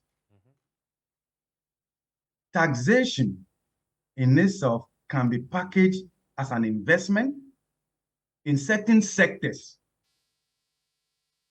or as dividend upfront in certain sectors. So that is why, as Dr. Teo said, we disagree strongly with the introduction of e-levy. And I'm happy the deputy minister said they have listened. Please, I want you to go from here and reduce the e-levy to 0.5. This is what will constitute listening. Honorable, I'm pleading. You are my very good friend. My position has been that we should delete it. A good compromise, because you're also looking at putting the tax rate at a level where you are able to manage the trade-off of revenue generation and growth trade-off. That every country is putting measures in place to maximize their participation from the digital economy. Okay, so and look, Evans, Ghana is not an island. So when you are doing your tax fiscal policy, you do so bearing in mind your neighbors, especially within the African Continental Free Trade Area, because we are talking about one big market. So you must be mindful of what others are doing as they prepare for a better future than you are doing. So that is why the e-levy, if they want to listen, there is a way you trick the market to your side. Broadly, if the finance ministry will check, they will see a certain consistency about comment on e-levy, which tends to trend around 0.5, not 1%. Whilst you have the extreme of delete. So sometimes you do certain things to win confidence. So assuming the government had reduced it to 0.5, you will see a lot of economists who will say, yes, at this rate, it can bring a lot of people what? You need that. And that is what constitutes listening, right? So, Honorable Deputy Minister, please, from here, go and do that. It's not too late. Reduce it to 0.5. There are studies that have demonstrated that if you reduce it to 0.5, what that will do in terms of roping in. Okay, do that. Now, Evans, let's come to VAT. Ghana's VAT rate until 2023 budget actually was not 12.5%. Ghana's VAT rate on the effective analysis of the incidence of the VAT on the consumer was more than 12.5%. What the government did was to treat Get Fund levy and the other levies as straight levies, which does not give the option of recovery. What that does is to immediately contribute to the high productive cost base of doing business. Bear in mind, your private sector that must bear the brunt of this and households, they are competing within a certain broader market now called AFCFTA. The average VAT for Africa was 16%, end of 2021. And because we decided to treat Get Fund levy and the others as straight levies, it created a false impression, and actually that's a deception, that our VAT was the lowest at 12.5%. So if you look at it from that perspective, then the Ministry of Finance is right in saying at 12%, whilst the average for Africa is 16%, we can increase it by 2.5%. But actually, what you have done is to take the effective VAT rate to above 20%. Honorable, we don't need to do any study on this. We are here to provide you with the data. Studies exist that when your VAT rate reaches 18%, any additional increment is counterproductive.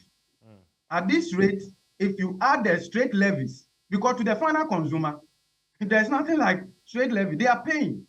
And to the extent that for the private sector, they then get the opportunity of recovery of those straight levies is counterproductive. Now, this is what the effect will be. It then goes to undermine the private sector competitiveness, which is then the anchor of your economic transformation and inclusive productivity growth. You must look at all of this within that context, right? So if you look at it effectively, and for us, we're actually adding the straight levies because it's just an accounting treatment to say this and therefore it's 12.5. It's not on the average. So look at now, in You know, Evans, if you pick VAT and you relate that to our regional peers and our structural peers or our aspirational peers, our VAT is collecting less than 8 desirable amounts. And it's simply because of exemptions that are granted at the port and the others. Okay, so what that tells you is that we are doing slightly above 40%, whilst others are doing close to 70%. That gap is inefficiency. You close that gap through compliance and administrative issues at the port and the various level, not through increasing the rates. Okay, so we are rather focusing more on rate adjustment, which is burdensome, inequality enhancing, and counterproductive, rather than efficiency. Okay, and that is pathetic. Okay. Now, if you very put all briefly, these because things I want to come to the studio again and then can move on to the next point, which is the cuts. Yes, just to summarize, you know, COVID did not only affect the government; it affected households, private sector, and the rest of them. You check across the globe, compared to our regional peers, structural peers. You know, Evans, I'm looking at it so that you look at it that we have one big labor market in Africa now because of the AFCFTA. Yeah, that's true. So whatever you do here, you must do it bearing in mind the competition. It's just like the World Cup. Every country is preparing their team to go and win. So whilst you are preparing, you must also keep an eye on your opponent. Now, since COVID came, we have introduced COVID levy. We have introduced sanitation levy. If you look at the layer of taxes and the adjustment, you know, simply put, we are creating a financially repressed society that can only explode one day. You know, I'm not like saying something bad for this country. We are inhibiting the growth drivers of the economy. And I think Honorable Alastair Fiat talked about private sector, some businesses that are already collapsing. What is likely to happen somewhere along the line, you may find, is that when you want to increase more revenue rather than through efficiency and you are going to raise at rate adjustment, people may choose non-compliance as a way to survive. Yeah. Yeah. Okay, and offset that burden. Okay, and that is what the e-levy suffered from in terms of the projections. Yeah, Prof, maybe I'll end it here. Stay with me. Quickly, John Kuma, address some of the issues you raised quickly and then move to the cuts. Yes, I will say that I've noted the concerns that Professor Bobkin has put across. There's been a very strong debate about the rate of e-levy, whether 0.5 or 1%. We took into consideration all the scenarios, and for the moment, I agreed on 1%. I've listened to the arguments. Of course, all those arguments were made, but maybe when eventually he has the full data, he may understand why, at the moment, government had to agree on 1%. Of course, the other issues of concern on the impact of all these difficult economic measures, we can only agree with him.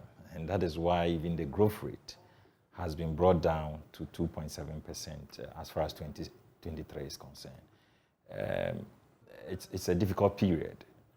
But you agree that the effective VAT rate is not 12, but it's close to 18 now. If you add the NHIL and the debt fund, yes, it comes to that. But I said the 2.5 we are adding to the 12.5 is a refundable tax. So that has less impact on businesses. And so we believe it to cushion businesses to a large extent. And then the issue of compliance. Of course, government is doing a lot in that area. We're talking about raised revenue, assurance and compliance measures to make sure that we expand the tax base. And some of the exemptions too, they are sometimes very necessary to keep the economy running, because there are some businesses, essentials like, let's say, food, health, medicines, some essential commodities that it will be difficult for you to add VAT. So even though he's talking about some gap being as a result of the exemptions, some of the exemptions you cannot do much about, because when you tackle them, then you're opening And very quickly clarify the income tax handle measure that was also announced in the budget. What was it? What is it? Are you increasing the tax on incomes? No, I didn't see any incremental tax. There was announcement on the income tax. I wanted to clarify that because this is the end. The income tax regime will undergo reforms. So among others, review the upper limits for vehicle benefits and introduce an additional income tax bracket of 35%. Okay. What does that mean? I haven't really looked at this tax option. So I'm unable. Because we need some clarity because that one, income tax there, I haven't looked at it. Okay, let's go to the cuts then, because I think that's, let's go to the cuts. You have to balance as you raise revenue, what you cut is important. Alex, I'll start with you because you've raised, in fact, you started even the Saglemi matter by saying you have to cut expenditure. And then you invest those savings in other areas. So they announced a raft of measures. Some of them old ones. They've added a few new ones to it. All MMDAs, SOEs, are directed to reduce fuel allocations to political appointees and heads by 50%. And ban on the use of V8, V6, and its equivalent, except for cross-country level. Limited budgetary allocation for the purchase of vehicles. It says, for the avoidance of doubt, purchase of new vehicles shall be restricted to locally assembled vehicles. Only essential official foreign travel across government, including SOEs, shall be allowed. As far as possible, meetings and workshops shall be done within the official government or government facilities. Government-sponsored external training and staff development activities at the Office of the President, SOEs, ministries are put on hold. Reduction of expenditure on appointments, including salary freezes. This is important. Salary freezes, together with suspension of certain allowances like housing, utilities, and clothing.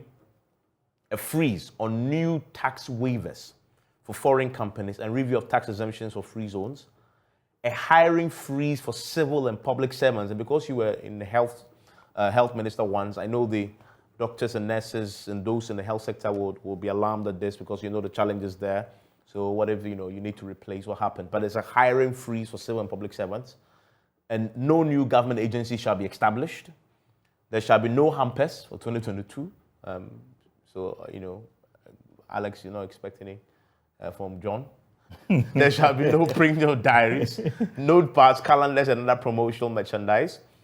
And all non-critical projects must be suspended for 2023 financial year. And the key question, that's the key one. Yes. All non-critical projects must be suspended for 2023 financial year.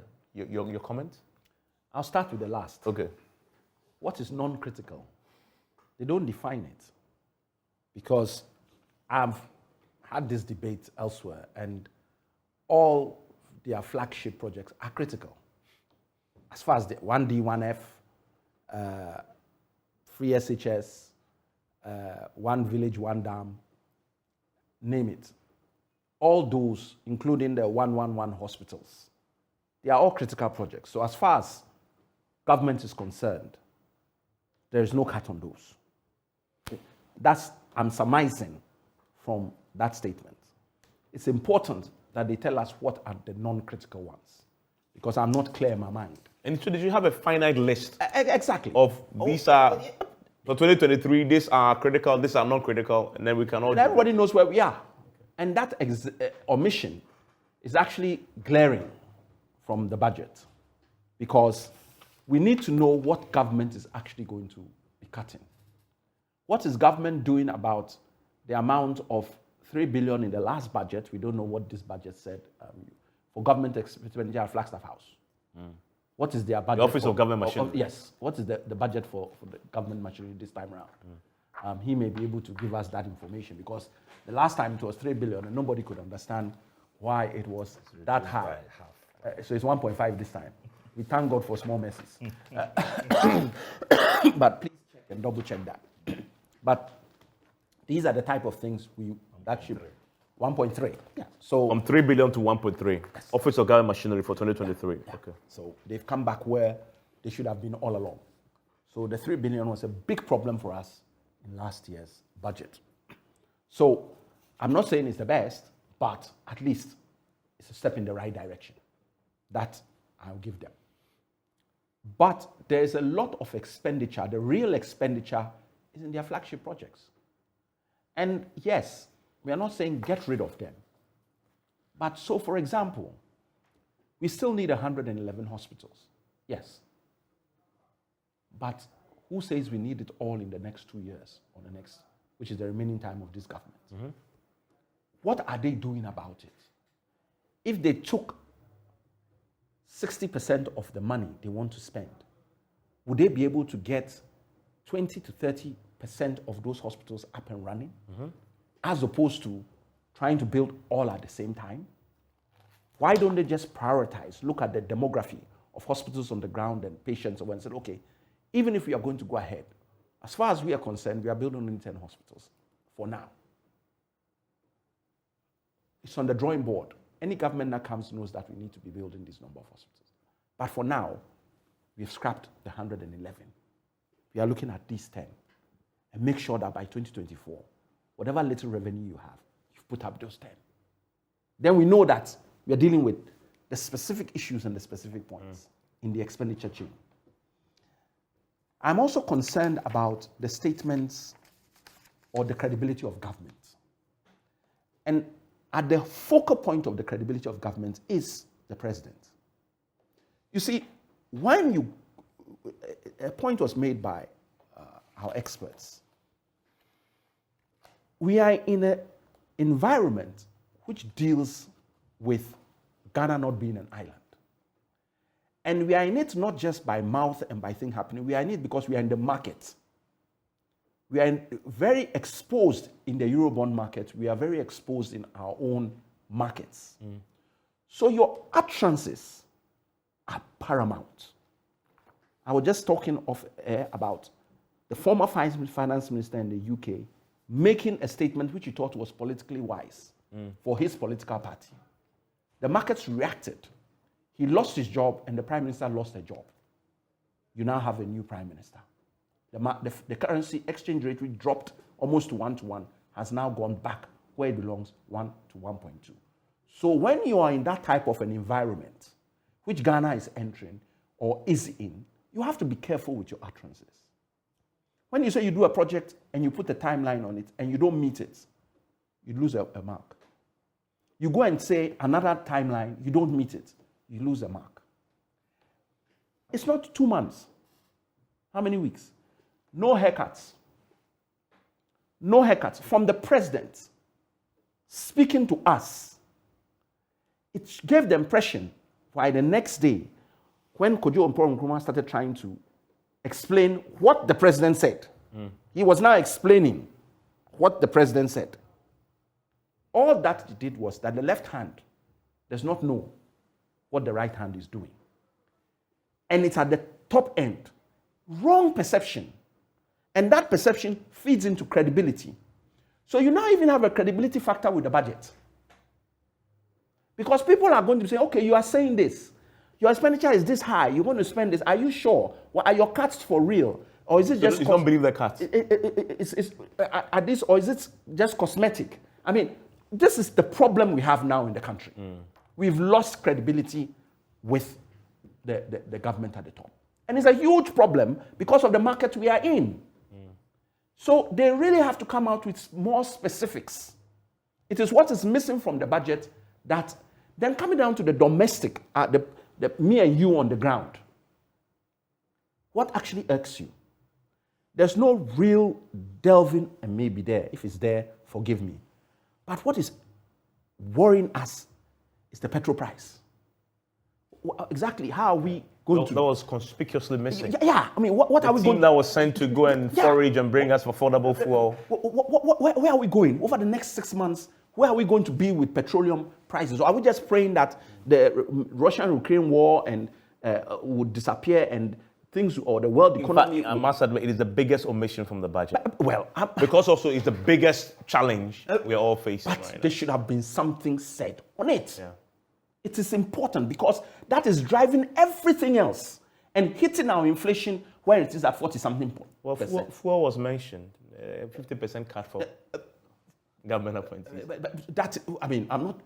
Well, I know what you mean, I know what you mean. Which part of government appointee am I? So, for me, that omission is glaring. And people want to know about these things. So then it was mentioned, but it has to be in more detail. Internal borrowing from the Bank of Ghana, which I'm happy to say that when we left office, look, let me delve into small politics.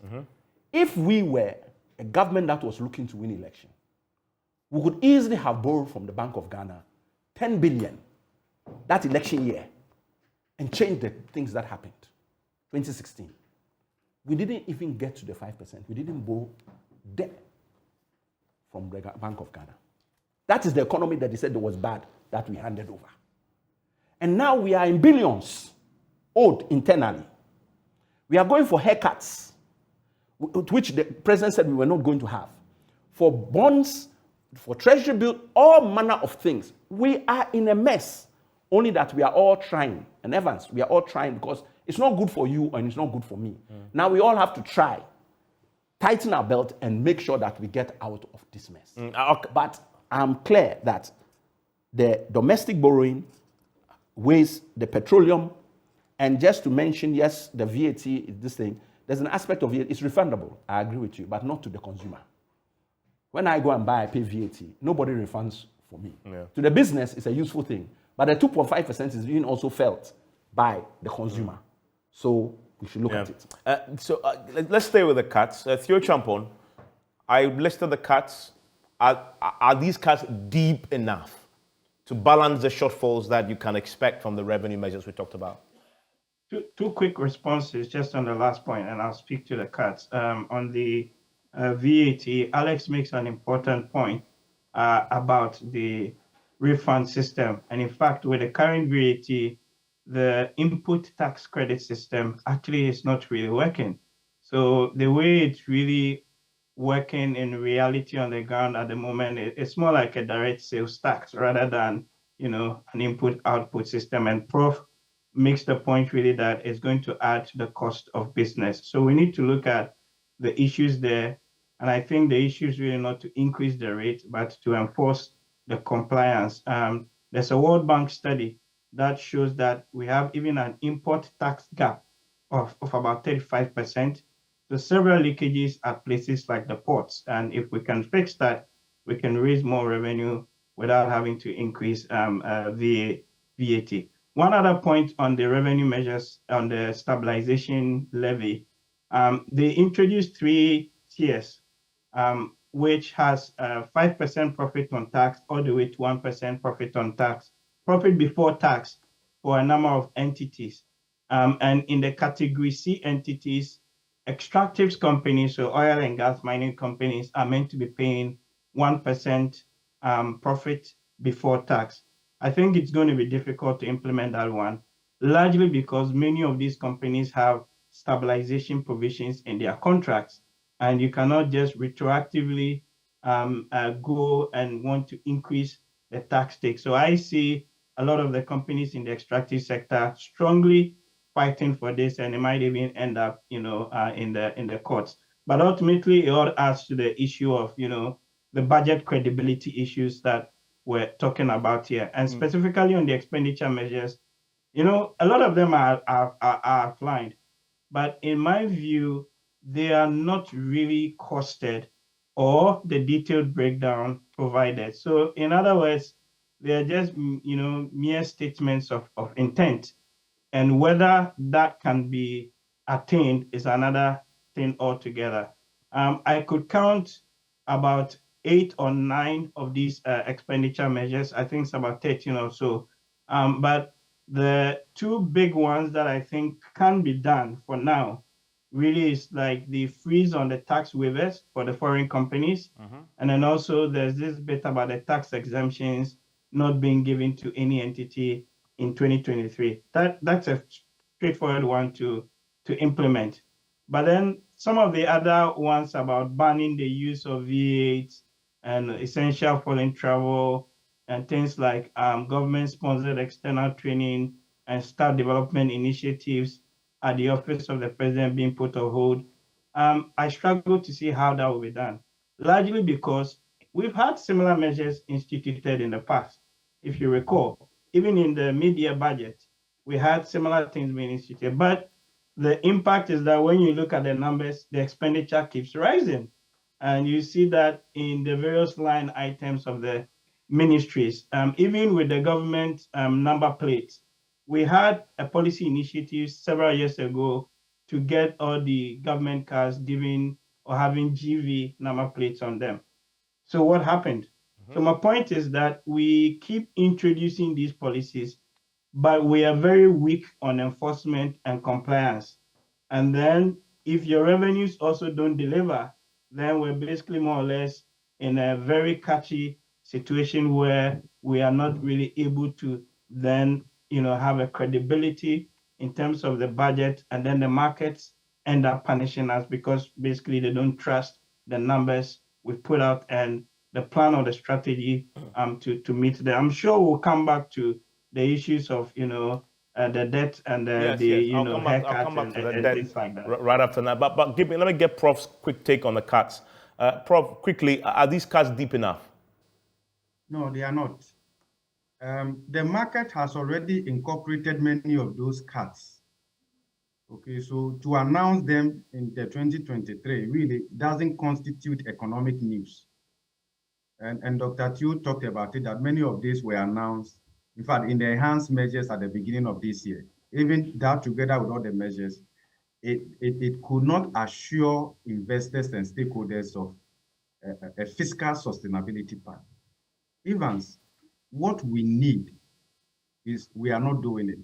We need revolution in the cost structure and the cost governance drivers in terms of number of ministries and ministers, and also in terms of the state-owned enterprises. Sometimes we have created many of them that are actually performing the same function, and some that have been created in the last couple of years that on the ground are actually not doing anything, but they are receiving budgetary allocation, largely consumption-based.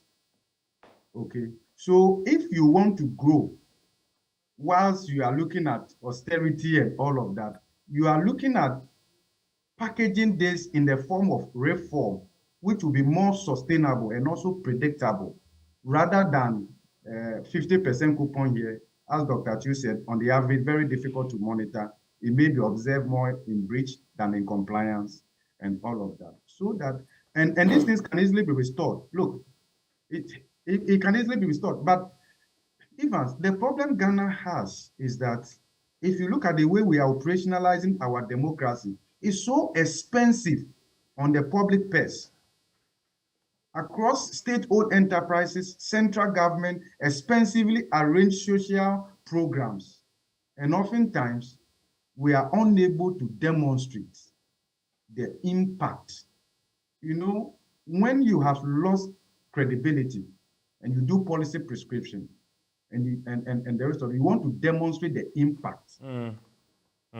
So you wanted to see details like how much you expected to save, and then costing each item. Precisely, and then also we want to be able to enter the zone of recording a fiscal deficit, but it has to be a debt-reducing fiscal deficit. Yeah. Right, and all of that. So, but we haven't done that. So now the conclusion from that cut is that it tells you that the government is actually not leading by example in terms of the burden sharing. Because if you put all those cuts, sometimes those non-discretionary cuts, some of those things actually, because of the knock-on effect, it may actually end up affecting ordinary people. You make an important. But quickly wrap up, because make a point. I want to quickly come to John on before I take a break. Yes. Meanwhile, what we need and what I was looking forward to in the 2023 budget was for government to initiate certain governance reforms that lean more towards efficiency and lean government, which we can work with for the next couple of decades. And I'll give you an example. Côte d'Ivoire in April 2022 decided to reduce the number of ministers from 41 to 32. Evans, I could just tell you some of the things that Côte d'Ivoire did to reduce the effect of the rising international oil price the authorities in Cote d'Ivoire introduced differentiated fuel price measures.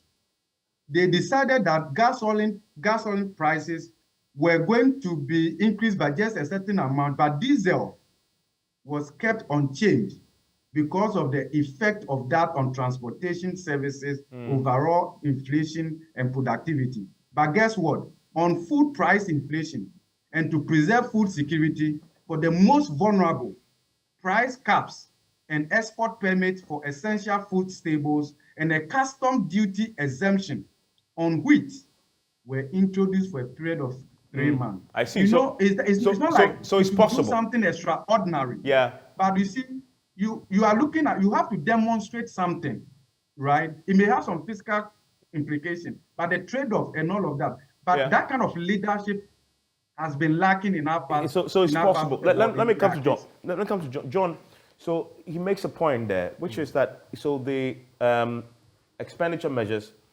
2.5%, I can direct, it's quantifiable, I can feel it in my pocket, you can measure it. The removal of the flat rate on e-levy, I can measure it in my pocket. But when it came to cutting, you talk about burden sharing, a lot of it is not quantified at all. It's pretty vague and out there. Yeah. Why that difference? Yes. In the way you're treating me, my pocket, and the way you're treating yours. Good. I think I'll come to the specifics of the cuttings, and I think we could have done a better job by putting figures to all these line items of cuttings. But there's a reality with the Ghana economy in terms of its rigidity when it comes to expenditures. If you look at this budget, the entire expenditure that we are talking about for 2023 is about 190 billion. Out of that, 52 billion is going into interest payments. And these are rigid payments that by law you cannot do much about. Compensation to workers in the country is about 44 billion. And if you add statutory payments, which are also prescribed by law, it's another 35 billion. You realize that there's very little space in terms of what major cuttings you can do again. Leonard Saglemi spoke about these flagship programs and why we are not doing something about. The entire flagship program cost is about 9 billion cedis, including free SHS and all the ones you can talk about. Okay. Of course, we talked about LEAP, that in these difficult circumstances, even though we are seeking to cut expenditures, we are increasing LEAP payments and the school feeding programs to provide safety nets for the very poor in our societies. So yes, those things are there. And then in terms of specifics, if you compare 2023 budget to 2022 budget, we didn't provide Appendix 10C in this budget. Which means that project loans that were contracted to do new projects in 2022 was about $2 billion in 2022. That has been scrapped. So what projects are we talking about here? You want to build new hospitals, new schools, new roads. I'm talking about the ECAs, the export credit facilities, for that we contract from the EXIM banks and all kinds of projects. I don't have the 2022 here. I could have taken you through the number of borrowings we did under Appendix 10C to finance new projects in our country. We scrapped that in this budget. So saving us what? About $2 billion on that alone, not contracting to spend in 2020. Is that what you meant by non-critical project? It could be part, because clearly we need them, but they may not be so critical at the moment in terms of we want to build new hospitals, we want to expand one or two things. Of course, those projects are important because they expand the economy, but for now we can hold on to that. So that alone is about $2 billion, which we have saved in expenditures in this budget. Then we talked about the petrol. Yeah, which is key. Which was. How did the finance minister miss the budget? Well, if you have been following, the Office of Vice President has announced the strategy for bringing down the cost of gold for oil. Gold for oil, and that is going to be the key strategy. Is that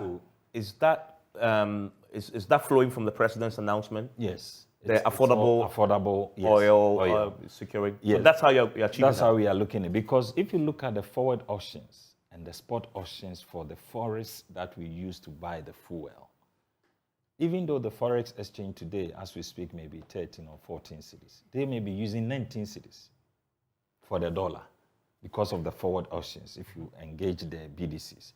So in order to bring down these forex variations that tend to inflate the cost of petrol in the country, His Excellency, the Vice President Office, is leading that charge for the gold for oil system of bringing in crude and refined oil and to get it at a very reduced cost. So instead of giving them paying in dollars, you give them gold. Yes. So we're going to. So this is bilateral. Bilateral. So country to country. Yes, and firm to firm.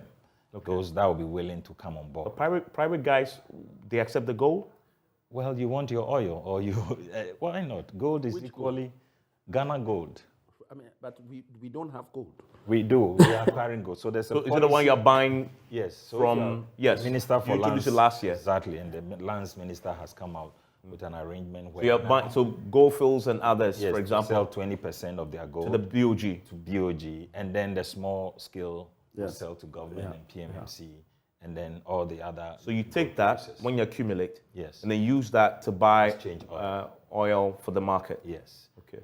Is it that it's not finalized properly yet? That's why it's not in the budget, or you are working? It's work in progress. So it is part. It's part of everything we are doing for 2023. So if it's not clearly stated in the expenditure measures, it's maybe because it's still a discussion. The vice president who chairs it issued a statement. Yes, it's saying a discussion in progress. Okay. So when is that beginning, though? I mean, the focus is 2023, January. So January we'll start seeing the benefits of that. Yes, so you're saying that the cost of fuel at the pumps should come down because you're using gold to purchase exactly. it. Okay. So that is when you send people to Saudi Arabia, was it Saudi Arabia, Abu Dhabi, and co? It was to negotiate that arrangement, and they've agreed to accept our gold to give us oil. Gold is as liquid as any currency you can find in the world, and there's no difficulty with that arrangement. We believe it will work out, and so we are doing something in terms of the cost of petrol as the president directed. It's also captured in it. So basically, these are some of the expenditure measures, and if you look at the MMDA's allocations in this budget, there's been a lot of cuttings, one of which was referred to about the Office of Government Machinery, which has been reduced from 3 billion to 1.3, and several other allocations have been cut. We were not able to reflect other things because of certain arrangements that have to take place first before you can reflect them in the budget. But on the whole, government is very much committed to making sure that, and even though some of these expenditure cuts may look trivial or small in terms of the estimates by people, it means a lot to people who are observing how governance is run. Why should government appointees be driving V8s in towns, just from your house to office, just costing extra fuel and everything? So now His Excellency the President has directed in this budget, unless maybe you are going countryside or you're going for out of town. Yeah, so if this weekend some minister is driving his V8 to a funeral, who is monitoring that? Well, there will be monitoring. The Office of Chief of Staff is supposed to monitor. That sounds very impossible. Yeah, well, it may be impossible, but at least the fact that parked his car at a funeral is eating some fufu, who is going to see his car and say, I mean, Alex, you've been a minister. You think this is something that is realistically enforceable? You see, it's more in terms of what is the definition of government business. Yeah. So if I had to go to a funeral in Kumasi, which is a funeral of a party person, for example. Can I argue it? Am I not doing government business? Yeah. I'll go with my V8. Yeah, I mean... So it's hard to be a little bit more specific in terms of, if you are in a city, we did it in a different way. We had a pool of vehicles at the presidency. And if you had to leave town, you came and made a request for it. That's not the ministries. I'm talking of those who were working in the presidency. Okay. So we didn't give 4x4s to people at the presidency. It was a big issue. Everybody got a salon. But there was a pool of 4x4s. And if you had to go town for, so you didn't have it to say, I'm just going. Okay. You had to come and request, and then they give it to you. You went your day. Let him wrap up for me. Another expenditure of government is the opening of or creation of new government institutions and agencies. Which you've again suspended. Yes, which we've suspended. And of course, there will be continuous cuts in the salaries and allowances of government appointees across, including the SOEs. Okay. So all these are interventions to show that government is leading by example. I'm going to take a break. When I return, we'll wrap up with the debt conversation and what is going to happen in the context of the IMF conversation. That's a big one, really. It really will determine whether or not we get the IMF deal. And government, the finance minister mentioned that there's going to be a debt exchange. I know that's been a controversy around that. What is debt exchange? You've heard at the beginning, Prof said debt exchange, whatever you call it, it still boils down to debt restructuring, which entails a haircut of a sort. We'll wrap up with that when we return from this.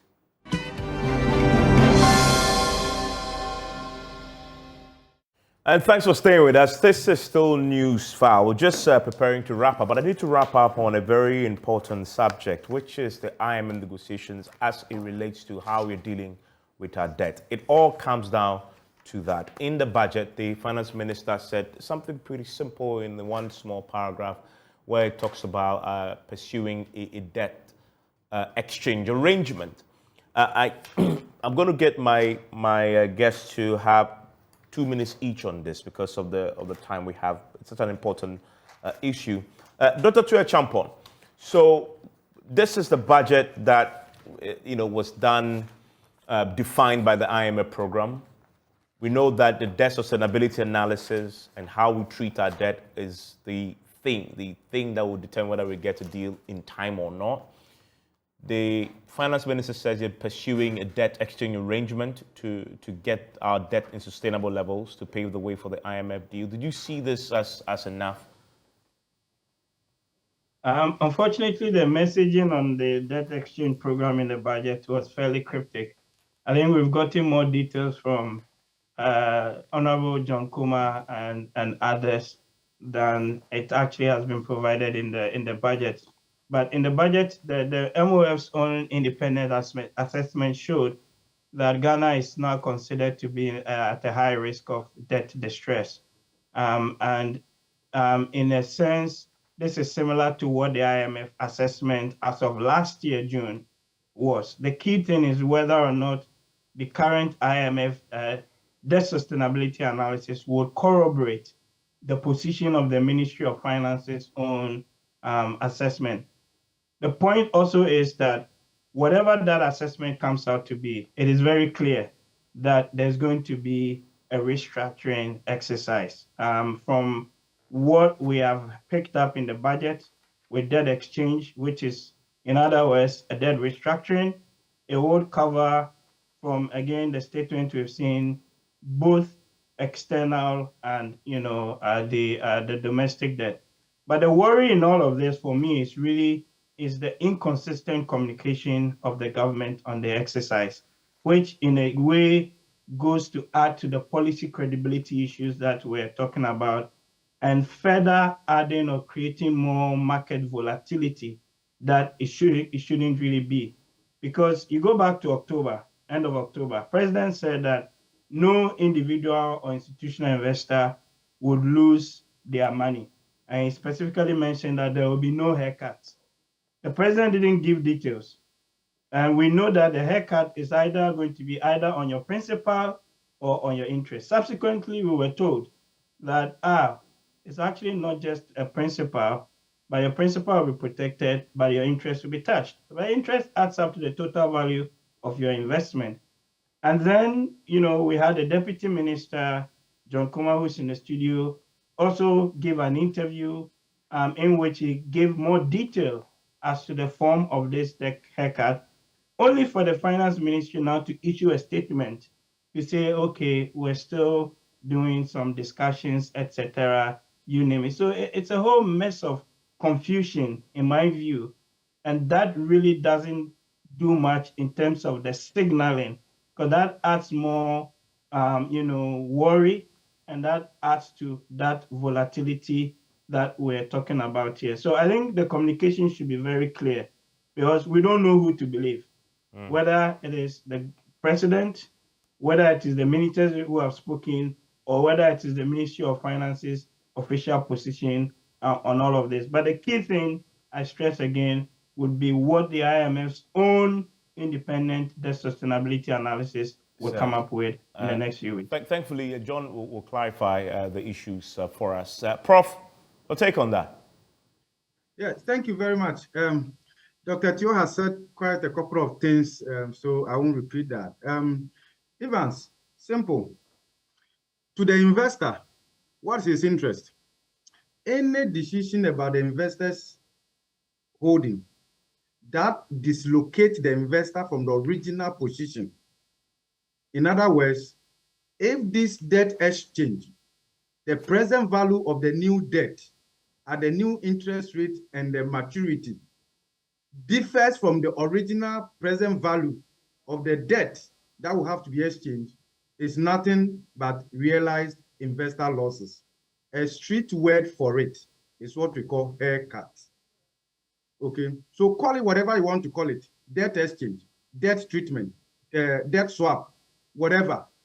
It boils down to one thing: realized investor losses. In other words, haircut. Look, Evans, what the government, you see, one of the good things that has come out of the big U-turn of 2022 on the 1st of July is the light that has been shed on Ghana's debt situation. Until then, Ghana's debt was more or less multiple choice. Choose the one that you want to believe. But now you can see that the IMF debt sustainability is now bringing a lot of the things to bear now. So you will see that the World Bank and the others have revised our debt to GDP ratio from the 76.6% that Bank of Ghana recorded the government gave us for end of 2021. Now we are told it was actually more than 80%. The World Bank is now predicting that our debt by the end of this year will be 104%. All right, Evans, whether you want to know whether there will be restructuring, the government gave itself up in the 2023 budget. Let's go to the budget.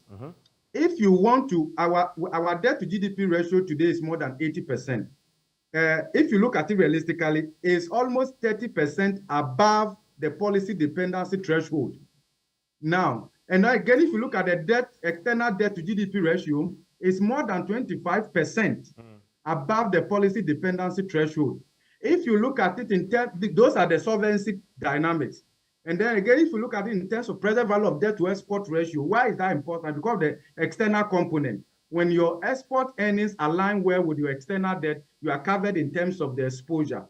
Now, when it comes to the liquidity measures, you will see that the debt service to revenue ratio is trending in excess of 50% above the policy dependency threshold. Now, what this means in simple terms is that if you want to bring this to the policy dependency threshold below, you must record a primary surplus a yearly basis for the next 4 years of not less than 8.5%. Now, so it means that will come from fiscal adjustment alone. The 2023 budget, the primary surplus, with all the doubt about the projection, is 0.7% of GDP. So even that automatically tells you the gap that has to be closed through debt treatment or debt exchange. Okay.